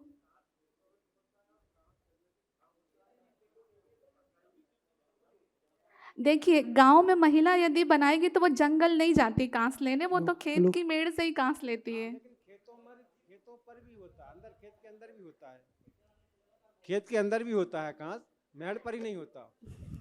जी, खेत में तो फसल बोएंगे तो वैसे ही जोत लेते हैं तो। मैम फसल बखरने के बाद बोते हैं, जो बारिश होती ना, जी जी, बारिश में खेतों में कांस होता है और वो कुंवार के महीने यानी सितंबर लास्ट में वो फूलता है। बरसा बिगत शरद ऋतु आई, लक्ष्मण देखा हूँ परम सुहाई, जी, जी, फूले कांस सकल मही छाई, जनु बरसा कृत प्रगट बुढ़ाई। यानी शरद ऋतु के आते ही जो पृथ्वी में सफेद कांस फूले हैं तो पृथ्वी बूढ़ी लगने लगी। राम ऐसा लक्ष्मण से कह रहे हैं, तो उसमें समय का संकेत है कि शरद ऋतु में ये कांस फूल जाता है। अब उसमें थोड़ा सा परिवर्तन इसलिए आया मैम क्योंकि ये खरीफ की फसल की बोनी होने लगी है, तो खरीफ की फसल के कारण खेतों में कांस दिखाई नहीं देता, लेकिन जहाँ खरीफ की फसल नहीं है वहाँ पर कांस आज भी होता है। जी, यदि कांस बहुतायत में उपलब्ध है तो ये अच्छी बात है। धन्यवाद।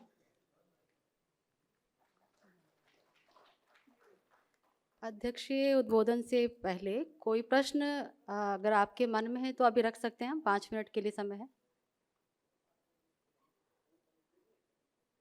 ठीक है, मुझे लगता है सबके उत्तर भी साथ साथ मिलते जा रहे थे।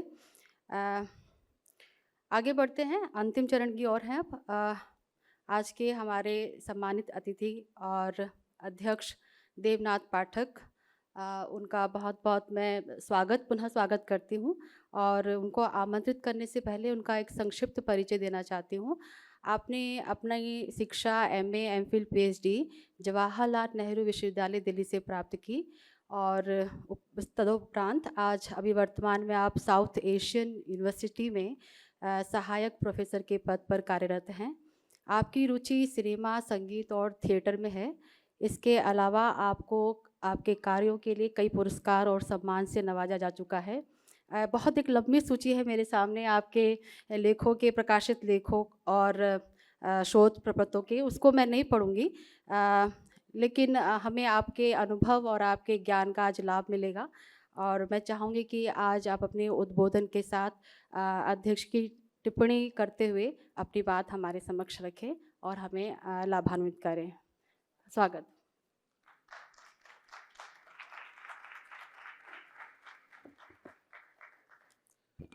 बहुत बहुत धन्यवाद।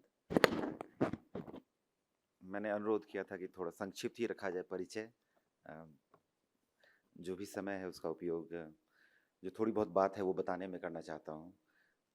मैं शायद साधारण हिंदी में बोल पाऊँ, उतनी परिष्कृत वांग्मयी भाषा नहीं है मेरी। समाजशास्त्र के विद्यार्थियों में वैसे भी भाषा की थोड़ी सी कमी रहती है।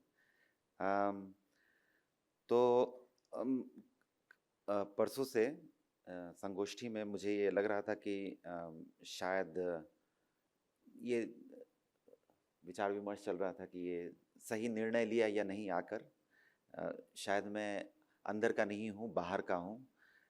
मेरी जो दिलचस्पी है इन जनजातियों में, उनके कला शिल्प में, उनकी नाटकीयता में, जो भी मैंने समय व्यतीत किया है वो कुछ अलग ढंग से व्यतीत किया है। तो एक बार तो किसी मित्र ने फ़ोन किया पहले दिन के बाद, तो मुझे लगा कि मैंने बताया उनको कि मुझे लग रहा है कि मैं डायनासोर हूँ और पृथ्वी पर घूम रहा हूँ।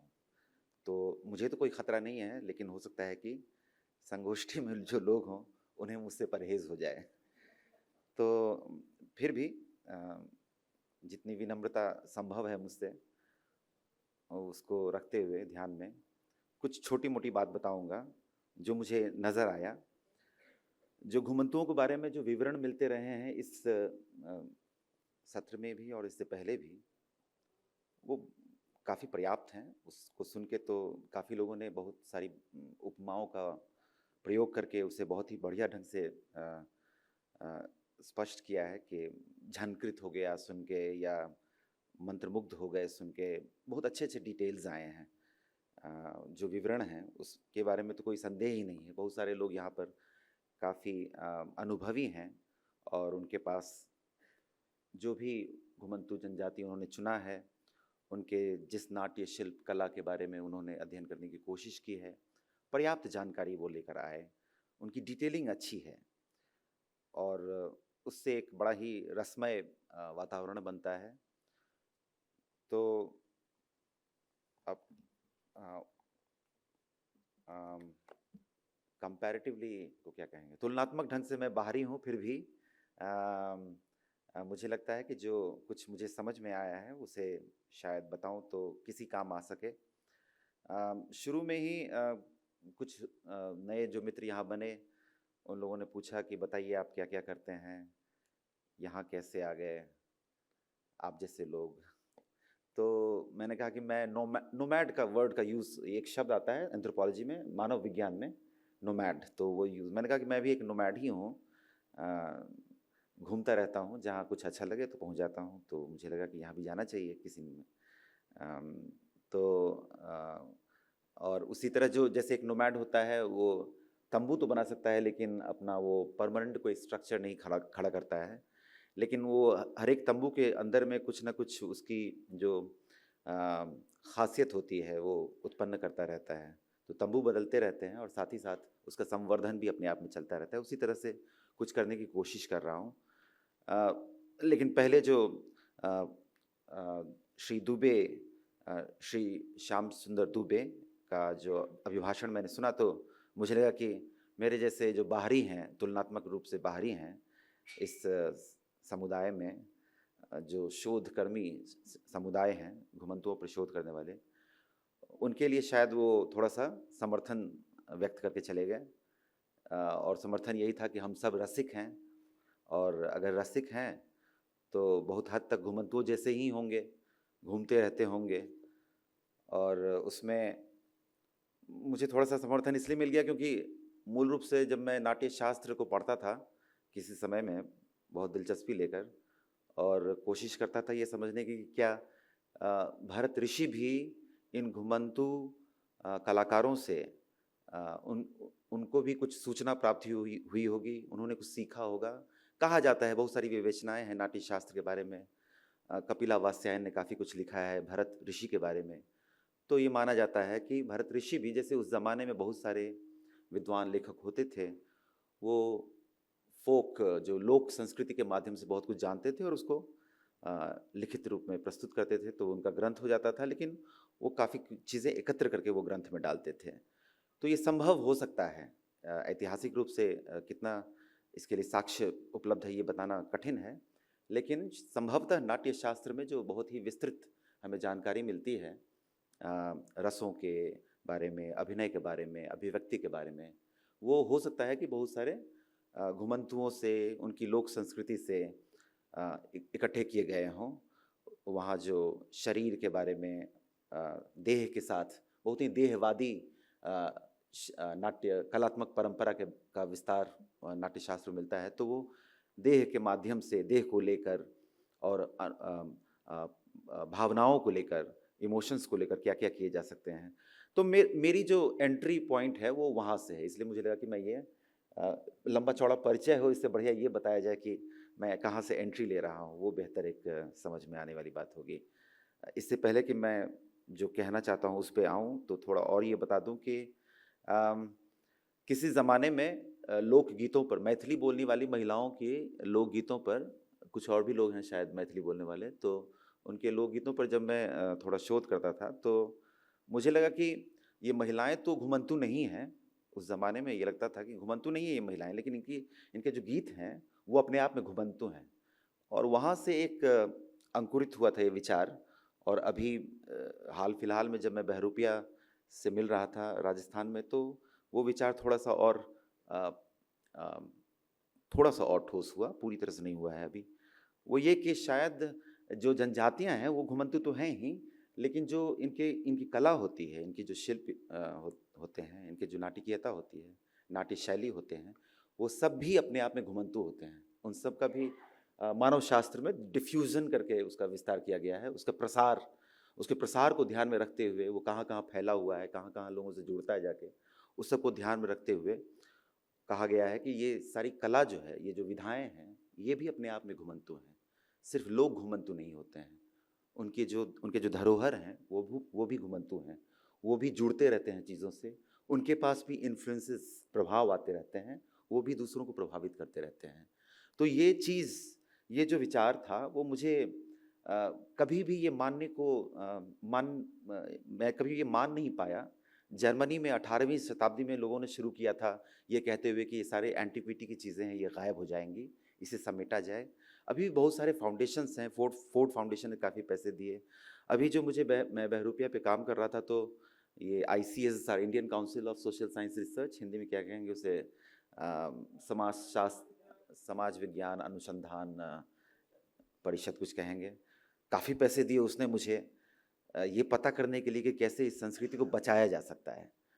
तो मुझे लगा कि नहीं, जब ये हम चिंता करते हैं कि चीज़ें गायब हो रही हैं, तो कहीं ना कहीं ये एक बड़ी ही सीमित किस्म की चिंता हो जाती है, क्योंकि वो जो गायब हो रहे हैं वो एक रूप में गायब हो रहे होंगे, लेकिन शायद किसी और रूप में कहीं और अवतरित हो रहे हैं, कहीं और वो प्रकट हो रहे हैं, और कहीं नहीं तो कम से कम ट्राइबल म्यूजियम में प्रकट हो जा रहे हैं।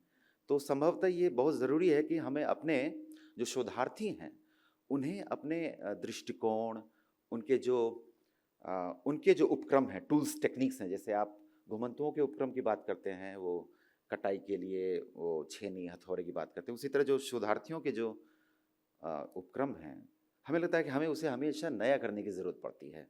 अगर हम नहीं करेंगे तो इनके बदलते स्वरूपों को हम नहीं समझ पाएंगे, और बदलते स्वरूपों को नहीं समझेंगे तो हम ये मान लेंगे कि अब वो मर जाने वाले हैं या मर गए हैं। क्या वो एक रूप में थे और वहाँ से कुछ बदल के कहीं और चले गए हैं?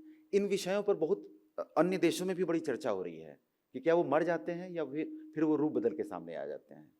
जब आनंद कुमारस्वामी तमिल कला इतिहासकार थे, और बहुत पहले अंग्रेज़ों के ज़माने में बड़ी ही ज़ोरदार आवाज़ हुआ करते थे, काफ़ी सारी किताबें उन्होंने लिखी अंग्रेज़ी में।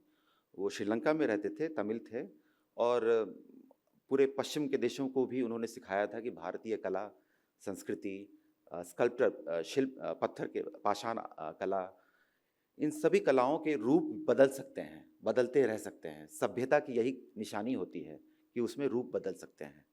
रूप बदलने का मतलब ये नहीं होता है कि परंपरा मर जाती है, परंपरा चलती रहती है। परंपरा तो एक धारा की तरह है, चलती रहती है और चीज़ों से जुड़ती रहती है।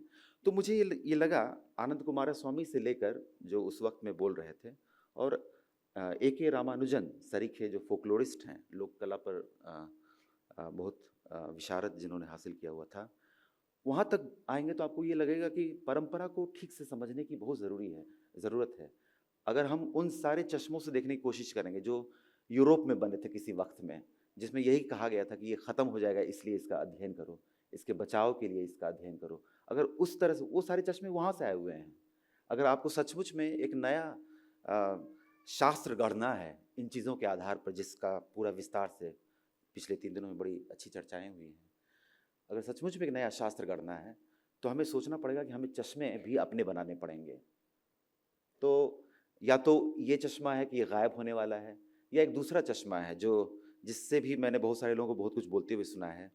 बहुत सारे लोगों ने मुझे कहा कि तुम भांड और बहरूपियों पर क्यों, भांड तो बड़े नीचे लोग होते हैं, उन पर क्यों काम करना चाहते हो। ये भी एक आधुनिकता से जुड़ी हुई एक समझ थी किसी ज़माने में, जब शुरू में पश्चिमीकरण हुआ, पश्चिमी शिक्षा का प्रभाव बढ़ा, बंगाल में भी बहुत सारे लोग ब्रह्म समाज के लोग थे, उन सबों को लगा कि जितनी भी ये परंपरागत चीज़ें हैं सारी रूढ़ियों से संबंधित हैं, उनमें सारी विकृतियां हैं, उनको ख़त्म होना चाहिए। लोगों का परिष्कार हो जाना चाहिए, बदलाव हो जाना चाहिए और उनको ख़त्म हो जाना चाहिए। वो भी एक दूसरा चश्मा है, उसका भी संबंध एक एक ख़ास किस्म की आधुनिकता से है। आधुनिकता भी एक प्रकार का नहीं है, अनेक प्रकार के हैं। कुछ आंचलिक आधुनिकता भी होती है। मुझे लगता है कि इन सारे विवरणों को देखते हुए 3 दिनों में मुझे लग रहा था कि एक आंचलिक आधुनिकता का नया अवधारणा बनाया जा सकता है। एक अवधारणा उत्पन्न होती है कि कैसे चीज़ें कितनी फ्लूइड हैं, तरल हैं, जुड़ने वाली हैं, स्वच्छंद हैं। और ये सारे बहरूपियों की कला में आप देखें, भांड की कला में देखें, या फिर आपने जितने भी और कलाओं का, चाहे ढोल बजाने वाले की कलाओं में देखें, चाहे कठपुतली वालों में देखें, वो सब कैसे समय के हिसाब से पेट्रोनेज चेंज होता है, उनको संवर्धन देने वाली शक्तियों का में बदलाव होता है, और साथ ही साथ उनके स्वरूपों में भी थोड़ा बहुत बदलाव आता है। तो कैसे हम उन चीज़ों को पकड़ें, कैसे हम उन सारे चश्मों से देखना बंद कर दें जिससे देखने की हमें आदत पड़ गई है कई कारणों से। शोध की भाषा भी एक फिक्स्ड भाषा, एक रुकी हुई भाषा बन के रह गई है। तो लगता है कि सब कोई उसी भाषा में बात करना चाहते हैं। कभी भी हम ये नहीं सोचते कि जिस जनजाति को हम समझने की कोशिश कर रहे हैं, शायद उनकी भाषा में ही एक शोध करके, भाषा का मतलब लिटरली वो नहीं हुआ कि उन्हीं की भाषा, हिंदी में भी उस भाषा का तेवर रखते हुए एक शोध करके आप कुछ चीज़ें बताई जा सकती है। वो भाषा का तेवर का अगर मेल जोल नहीं करेंगे तो शायद हिंदी भी कुछ पंडितों की हिंदी बन के रह जाएगी। थोड़ा ये भी मुझे ये चिंता हो रही थी पिछले 3 दिनों में कि क्या हम कुछ खास लोगों के हिंदी की चर्चा कर रहे हैं। क्यों अफसोस हो रहा है अगर मराठी स्टाइल में हिंदी बोला जाए तो? क्यों अफसोस हो रहा है अगर दक्षिणी बोली का भी तो बहुत बड़ा समावेश हुआ करता था, इतिहास में हमने पढ़ा हुआ है। तो ये अफसोस की बात कब हो गई कि अगर मैं भोजपुरिया स्टाइल में हिंदी बोल रहा हूँ, या मैथिली स्टाइल में भी किसी ज़माने में हम लोग हिंदी बोलते थे, सुनते थे, अब वो ख़त्म हो गया है। क्योंकि यही एक बोध हो गया है कि नहीं, एक ही हिंदी हो सकती है, बस कार्यालयीय हिंदी होगी, एक पंडितों की हिंदी होगी, एक वांग्मय की भाषा होगी, बस उसी भाषा में तो ज़रूरी नहीं बात किया जा सके। अगर ऐसा होता तो शायद हिंदी सिनेमा में बहुत अच्छे काम नहीं हुए होते, वो फिर भाषा के ही जाल में फंस के रह गया होता। मैं ये सब तो इसमें कुछ आलोचनात्मक लगे तो उसे माफ़ कर दीजिएगा। मैंने बताया मैं थोड़ा सा तुलनात्मक ढंग से अगर सोचें तो मैं थोड़ा बाहरी हूँ, आपके जमात का अभी तक नहीं हुआ हूँ, पहली बार आया हूँ। अगर 2-4 बार आऊँगा तो शायद मुझ में भी वो भक्ति आपके प्रति आ जाएगी। अभी पूरी तरह से नहीं आई है। अगली बार कहीं आने का अवसर मिला तो कुछ धूप बत्ती लेके आऊँगा तो शायद इस तरह की बातें ना कर पाऊँ जो अभी बता रहा हूँ। मुझे ये लगा कि शोध क्या होता है, इस फंडामेंटल, ये मूलभूत विचार पर ही एक संगोष्ठी करने की आवश्यकता है। ये यहीं की समस्या नहीं है, ये पूरे विश्व में अभी एक तरह का पैंडेमिक फैला हुआ है कि हाँ, नहीं, मैं तो अभी विचार कर रहा हूँ, मैं कोई तो ये शोध क्या होता है, ये मूलभूत प्रश्न उठाने की ज़रूरत है। और उस मूलभूत प्रश्न में भी अगर ये जोड़ दें कि घुमंतुओं पर शोध क्या होगा, कैसे होगा, किस प्रकार के शोध को शोध माना जाएगा घुमंतुओं के? क्या सिर्फ सूचीबद्ध कर देने से, उनकी कला को, उनके शिल्प को सूचीबद्ध करके यहाँ दिखा देने से, बोल देने से शोध हो जाता है? तब तो मुझे लगता है कि वो तो सूचना का ही आदान प्रदान हो रहा है। सिर्फ सूचना लेकर आना तो शोधार्थी का काम नहीं होता है। सिर्फ सूचना लेकर आने का काम तो बहुत अच्छे ढंग से विकिपीडिया भी करता है। इंटरनेट पर एक क्लिक दबा के कोई भी बच्चा सारी सूची उपलब्ध कर सकता है 5 मिनट के अंदर में, 1 घंटे के अंदर में ज़्यादा से ज़्यादा। उसको दिल्ली से भोपाल नहीं आना पड़ेगा या पटना से भोपाल नहीं आना पड़ेगा संगोष्ठी में। वो 5 मिनट में वो सूची बना सकता है बैठे बैठे। इंटरनेट पे सारी जानकारियाँ मिल सकती हैं। फिर शोधार्थी का क्या काम हुआ? शोधार्थी का तो काम ये हुआ ना कि उन सूचनाओं को विश्लेषण के जरिए, पर्याप्त विश्लेषण के जरिए उसको ज्ञान में तब्दील करे, उसको एक समझ में तब्दील करे। उस समझ में तब्दील करने के लिए ये भी ज़रूरी हो जाता है कि जिन शिल्प और कलाओं की चर्चा यहाँ पर हम कर रहे हैं, चाहे वो फिल्म दिखा के कर रहे हो या शाब्दिक रूप में प्रस्तुति देकर कर रहे हो, उसको कैसे उसके समाज से अंतरंग रूप से जोड़ के दिखाया जाए। वो संबंध जहाँ टूटा वो एक सूची मात्र बन के रह जाएगा। और मुझे लग रहा था कि वो बार बार वो संबंध टूट रहे थे जहाँ तहाँ, सब में नहीं। ये जनरलाइज करने की बात नहीं है, फिर जूते पड़ेंगे मुझे बहुत ज़्यादा।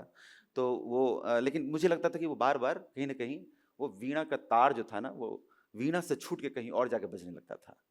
तो वो सिर्फ सूचीबद्ध करने की जो वो एक प्रवृत्ति है, शायद उसमें कुछ विचार करने की आवश्यकता होगी।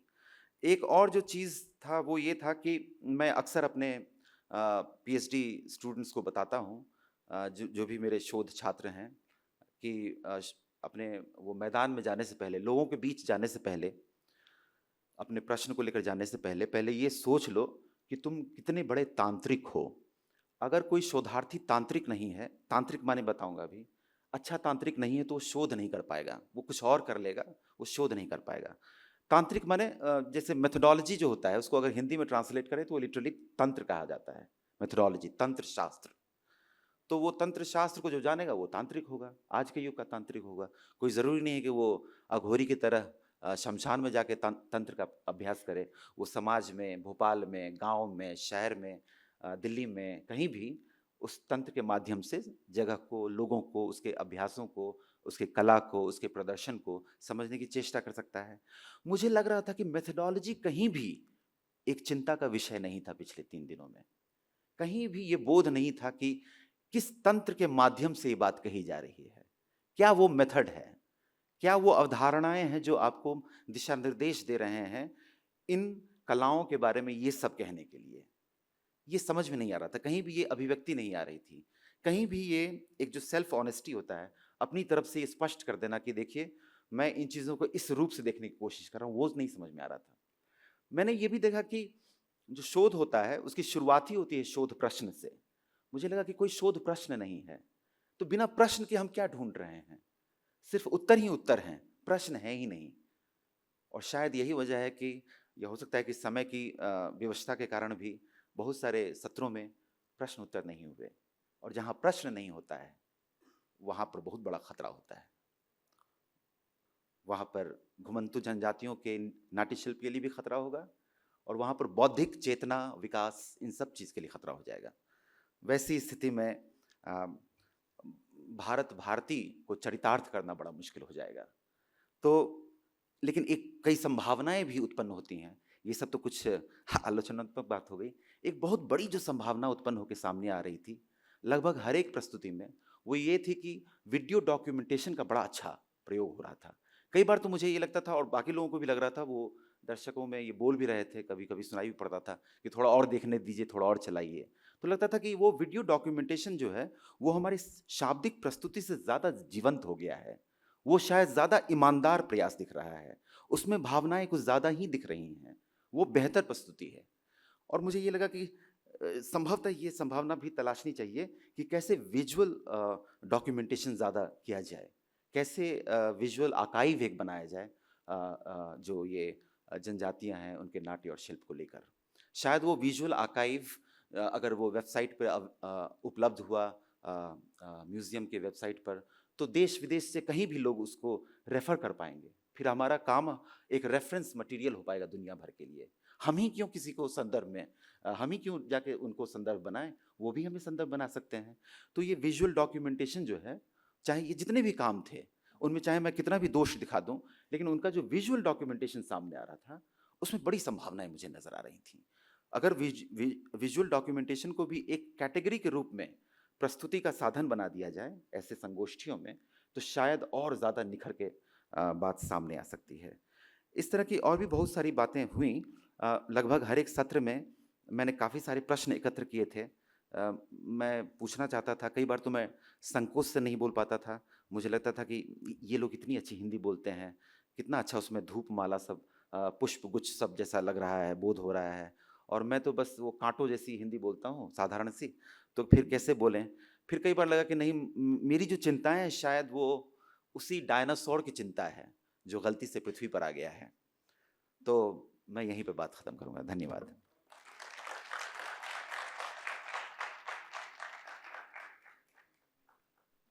बहुत बहुत धन्यवाद। बहुत सारे आपने सूत्र बिंदु दिए और मुझे लगता है इन सब के जवाब अभी आदरणीय पारे सर देंगे, लेकिन मैं एक दो चीज़ें अपनी तरफ से कह दूं। बाहरी मैं भी बाहरी थी और बहुत से लोग ऐसे ही बाहरी थे, लेकिन लगातार 3 संगोष्ठियों के बाद अब हमें प्रवेश मिल गया है, तो आप भी आएंगे तो आपको भी प्रवेश मिलेगा। और प्रश्नोत्तर की बात पिछले 2 संगोष्ठियों में बहुत ही हॉट डिस्कशन टाइप का होता था, बहुत से प्रश्न भी होते थे, उत्तर भी। पर इस बार शायद मुझे जो लगता है कि वीडियो होने की वजह से मतलब ज़्यादातर जो प्रश्नों के समाधान हम अपने आप वीडियो में खोज रहे थे या उसमें पा जा रहे थे, तो एक हो सकता है कि इस वजह से प्रश्न ना लिए गए हों, लेकिन प्रश्न हमेशा यहाँ पर लिए जाते थे। जी जी सर, बिल्कुल बिल्कुल। आलोचना बाहर से ही हो सकती है, भीतर तो सिर्फ प्रशंसा हो सकती है। तो सर ऐसे ही बाहरी लोग जब निरंतर आएंगे तो वो भीतरी हो जाएंगे, फिर कोई बाहरी आएंगे तो ये कारवां बढ़ता जाएगा। तो धन्यवाद आपके अध्यक्ष उद्बोधन के लिए, और बहुत सारी आपने सूत्र बिंदु दिए जो अब इस शोध को एक नई दिशा में ले जाएगा, और आने वाले समय में जो थोड़ी बहुत कमियां रह गई हैं उसको हम दूर कर पाएंगे, ऐसी मेरी आशा है। और एक अंतिम औपचारिकता और पूरी कर लेते हैं। जितने अभी पत्रवाचक थे कृपया मंच पे आए और उनको भी हम स्मृति चिन्ह देकर इस समापन सत्र को अंतिम परिणति तक ले जाएं। तो जो इस समय इस सत्र में जो पत्रवाचक थे मैं उनको बुलाती हूँ। श्री राम कुमार वर्मा जी कृपया मंच पे आएँ। सर आप स्मृति चिन्ह देकर इस संगोष्ठी को स्मृतियों में सुरक्षित रखें, ऐसा मैं चाहती हूँ। कृपया कोई हाँ करतल ध्वनि बता देते हैं, ताकि बहुत ऊर्जा आपने बचाई। मेरे सत्र के दौरान मैंने एक बार भी आग्रह नहीं किया, मुझे था कि बात पहले हो जाए, करतल ध्वनियाँ तो बजती रहेंगी। इसके बाद दीपा दत्तात्रेय कृपया आप भी आए।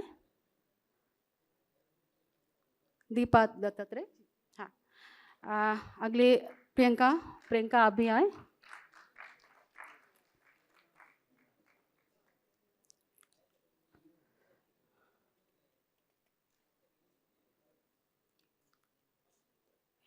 एक समूह छायाचित्र के लिए कृपया सब सामने आ जाएं। सर एक समूह छायाचित्र के लिए।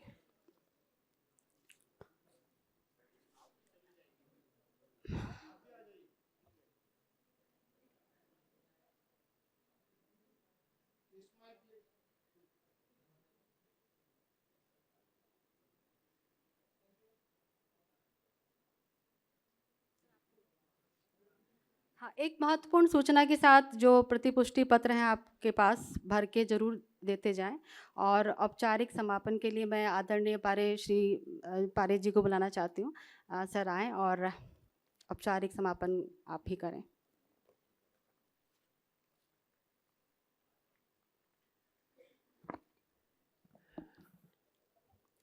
तीन दिनों के इन संवादों के पश्चात आप सब लोगों ने निश्चित ही अनुभव किया होगा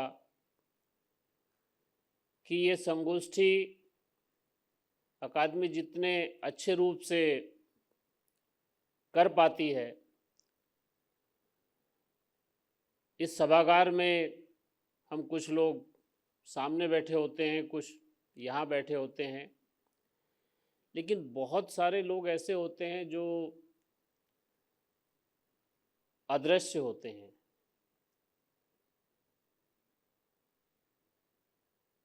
उनके सरोकारों के कारण, उनके सहयोग के कारण, उनके विचारों के कारण, उनकी भावनाओं के कारण ये संगोष्ठी हम इतने अच्छे रूप से कर पाते हैं। मैं सबसे पहले जिन लोगों को धन्यवाद देना चाहता हूं जिन्होंने इसका शुभारंभ किया और अभी हमारी एग्जीबिशन में संलग्न हैं। युक्ति नाम से जो पिछले 3 दिनों से जारी है। श्री बिगरलाल जी, श्री सुंदरलाल जी, श्री इस्माइल, ये पारधी समुदाय के लोग हैं और बहुत आसान नहीं था उनको सहमत कर पाना और उनको उनके जो औजार, जो उपकरण, जो जाल हैं, उनके सहित यहाँ बुला पाना। उन्होंने शुभारंभ किया और उसकी प्रदर्शनी लगाई। मैं सबसे पहले उनके प्रति अकादमी की ओर से कृतज्ञता ज्ञापित करता हूँ। आप लोगों के लिए जिन्होंने लगातार ताली बजाई, मैं चाहता हूँ कि वे हमारी टीम के जो 14-15 सदस्य हैं वे सबसे पहले मंच पर आ जाएं।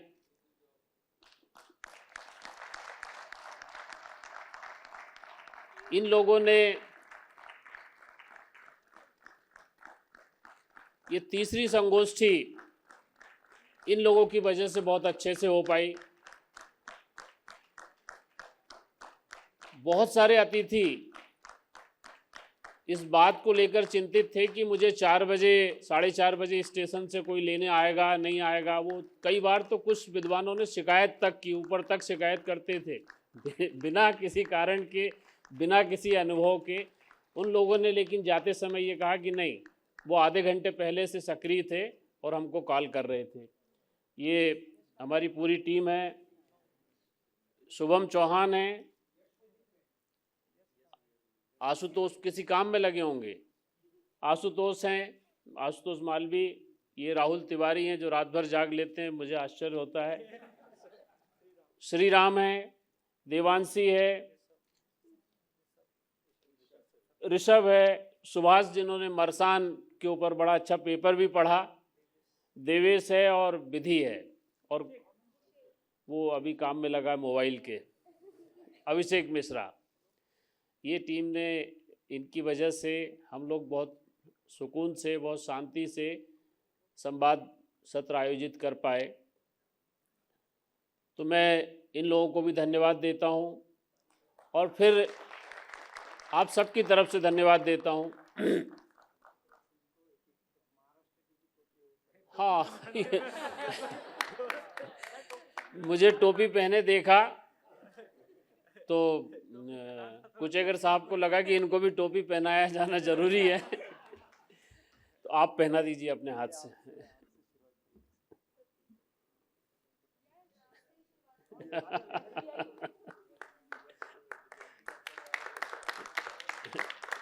धन्यवाद।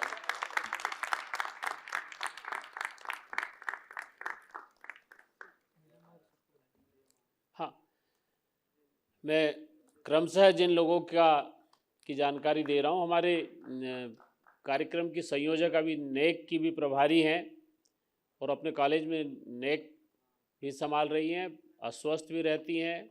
अभी जिनको अभी शिमला से 2 साल के लिए फेलोशिप भी मिली है, मैं चाहता हूँ कि वे भी यहाँ पर आ जाएं। इसका समन्वय का दायित्व लिया जिन्होंने। हमारे एक अभिन्न साथी हैं जो हर स्थिति में हमारे साथ खड़े रहते हैं, डॉक्टर मुकेश मिश्रा जी। मैं उनसे भी अनुरोध करता हूं कि वे भी हमारी साथ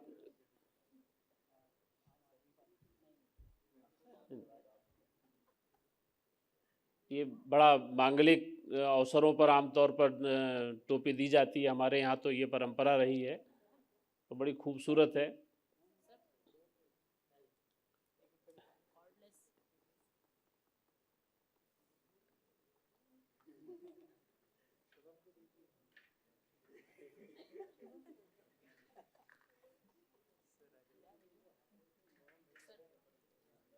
अब सब लोग निकलवा लेंगे ना।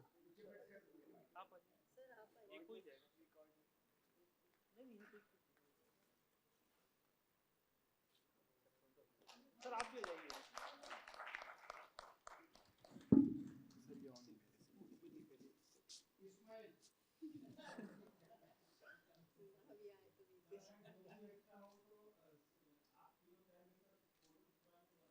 ठीक है, एक आपको भी मिलेगी अभी।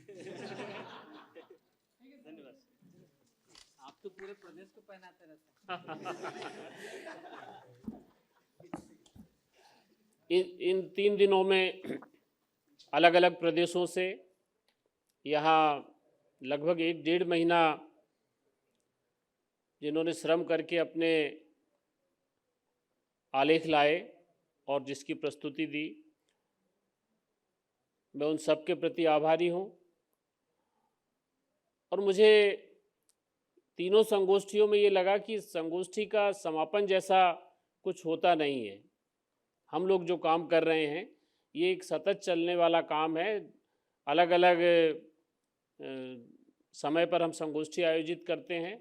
अभी यहाँ से कुछ प्रेरणा ग्रहण करके कुछ जो सुझाव लेकर जाएंगे, फिर काम करेंगे, फिर हम मिलेंगे। और मुझे लगता है अभी जो 2 संगोष्ठियाँ थोड़ी जल्दी हुई थी उसमें थोड़ा अंतराल रखेंगे, कम से कम 6 महीने का अंतराल, और विषय हम थोड़ा पहले देंगे ताकि लोग पर्याप्त समय मिले और काम कर सकें।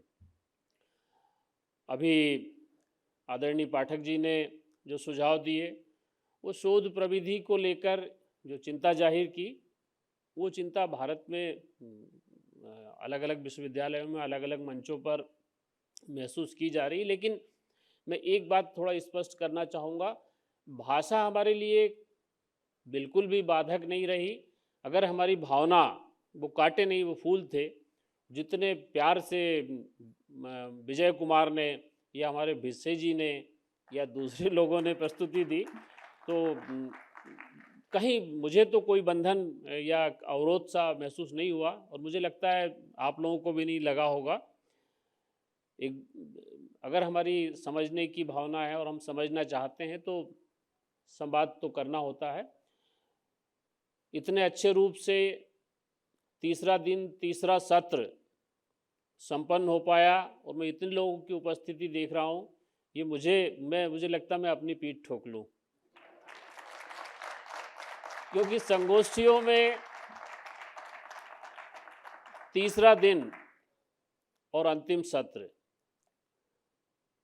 अंतिम वक्ता एक प्रकार से एक यंत्रणा से गुजरते हैं। भाई यंत्रणा का कोई सरल शब्दार्थ सर को जरूर बताइएगा।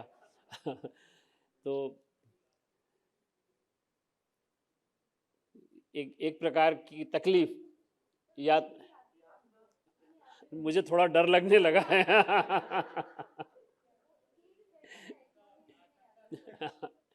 अब आप दोनों लोग आपस में एक ही शहर के हैं, बाद में इस विषय पे बात कीजिएगा।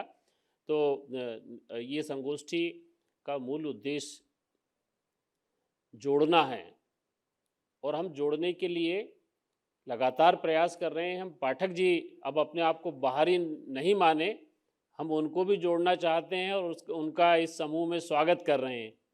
तो इस तरह के सारे अध्येता जुड़ें, और अलग अलग विषयों पर अभी बहुत सारी चीज़ें छूटी हुई हैं। जैसे घुमंतुओं के देवलोक के ऊपर अभी कोई काम उपलब्ध नहीं है। हम हो सकता है अगला काम घुमंतुओं के देवलोक के ऊपर करें। हो सकता है अभी जैसे अलंकरण के ऊपर विचार चल रहा है कि हम अलग अलग तरह के भूमि अलंकरण, पशु अलंकरण, भित्ति अलंकरण, देह अलंकरण के ऊपर कुछ करें। अभी जब जैसे ही विषय सुनिश्चित होगा हम आपको अवगत कराएंगे।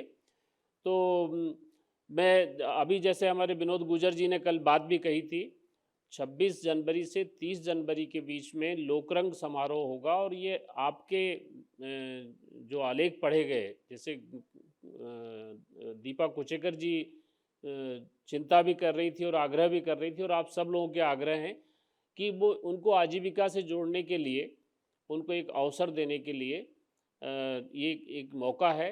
तो यदि आप लोगों ने जो जिन के ऊपर आलेख पढ़े हैं, हमारे गुजर जी ने तो पूरी सूची बना ली है और कुछ लोगों से बात भी शुरू कर दी है, तो उन शिल्पकारों को ये लोकरंग समारोह में अवश्य भेजिए, प्रयास कीजिए। कोरतलबार जी मुझे दिख नहीं रहे हैं शायद, अरे हाँ, तो ये सारे लोग यदि यहाँ आएंगे तो और भी लोग परिचित होंगे, और जो चीज़ हमको लगता है कि छूटी हुई है, जो कहीं अवरोध सा महसूस हो रहा, वो चीज़ों में भी गति आएगी, वो चीज़ें भी आगे बढ़ेंगी। आप सब लोगों ने बहुत धैर्य से तीनों दिन इस संगोष्ठी में का निर्वाह किया।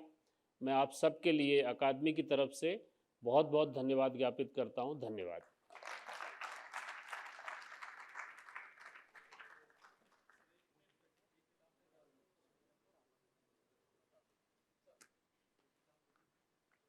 धन्यवाद सर। और एक निवेदन और था कि अभी हम सब लोग भोजन के लिए प्रस्थान करेंगे और साथ में ये भी विषय था कि जिन लोगों का फीडबैक फॉर्म सभी के पास है वो फीडबैक फॉर्म भी जमा कर दें और साथ में जिनका प्रस्थान करने का जो प्रपत्र है या प्रस्थान करने का समय है वो हमारी आगमन एवं प्रस्थान समूह को भी आप अवगत करा दें, जिससे कि बीच में कोई अवरोध उत्पन्न ना हो। आप सब भोजन पर सादर आमंत्रित हैं। बहुत बहुत धन्यवाद। जय हिंद, नमस्कार।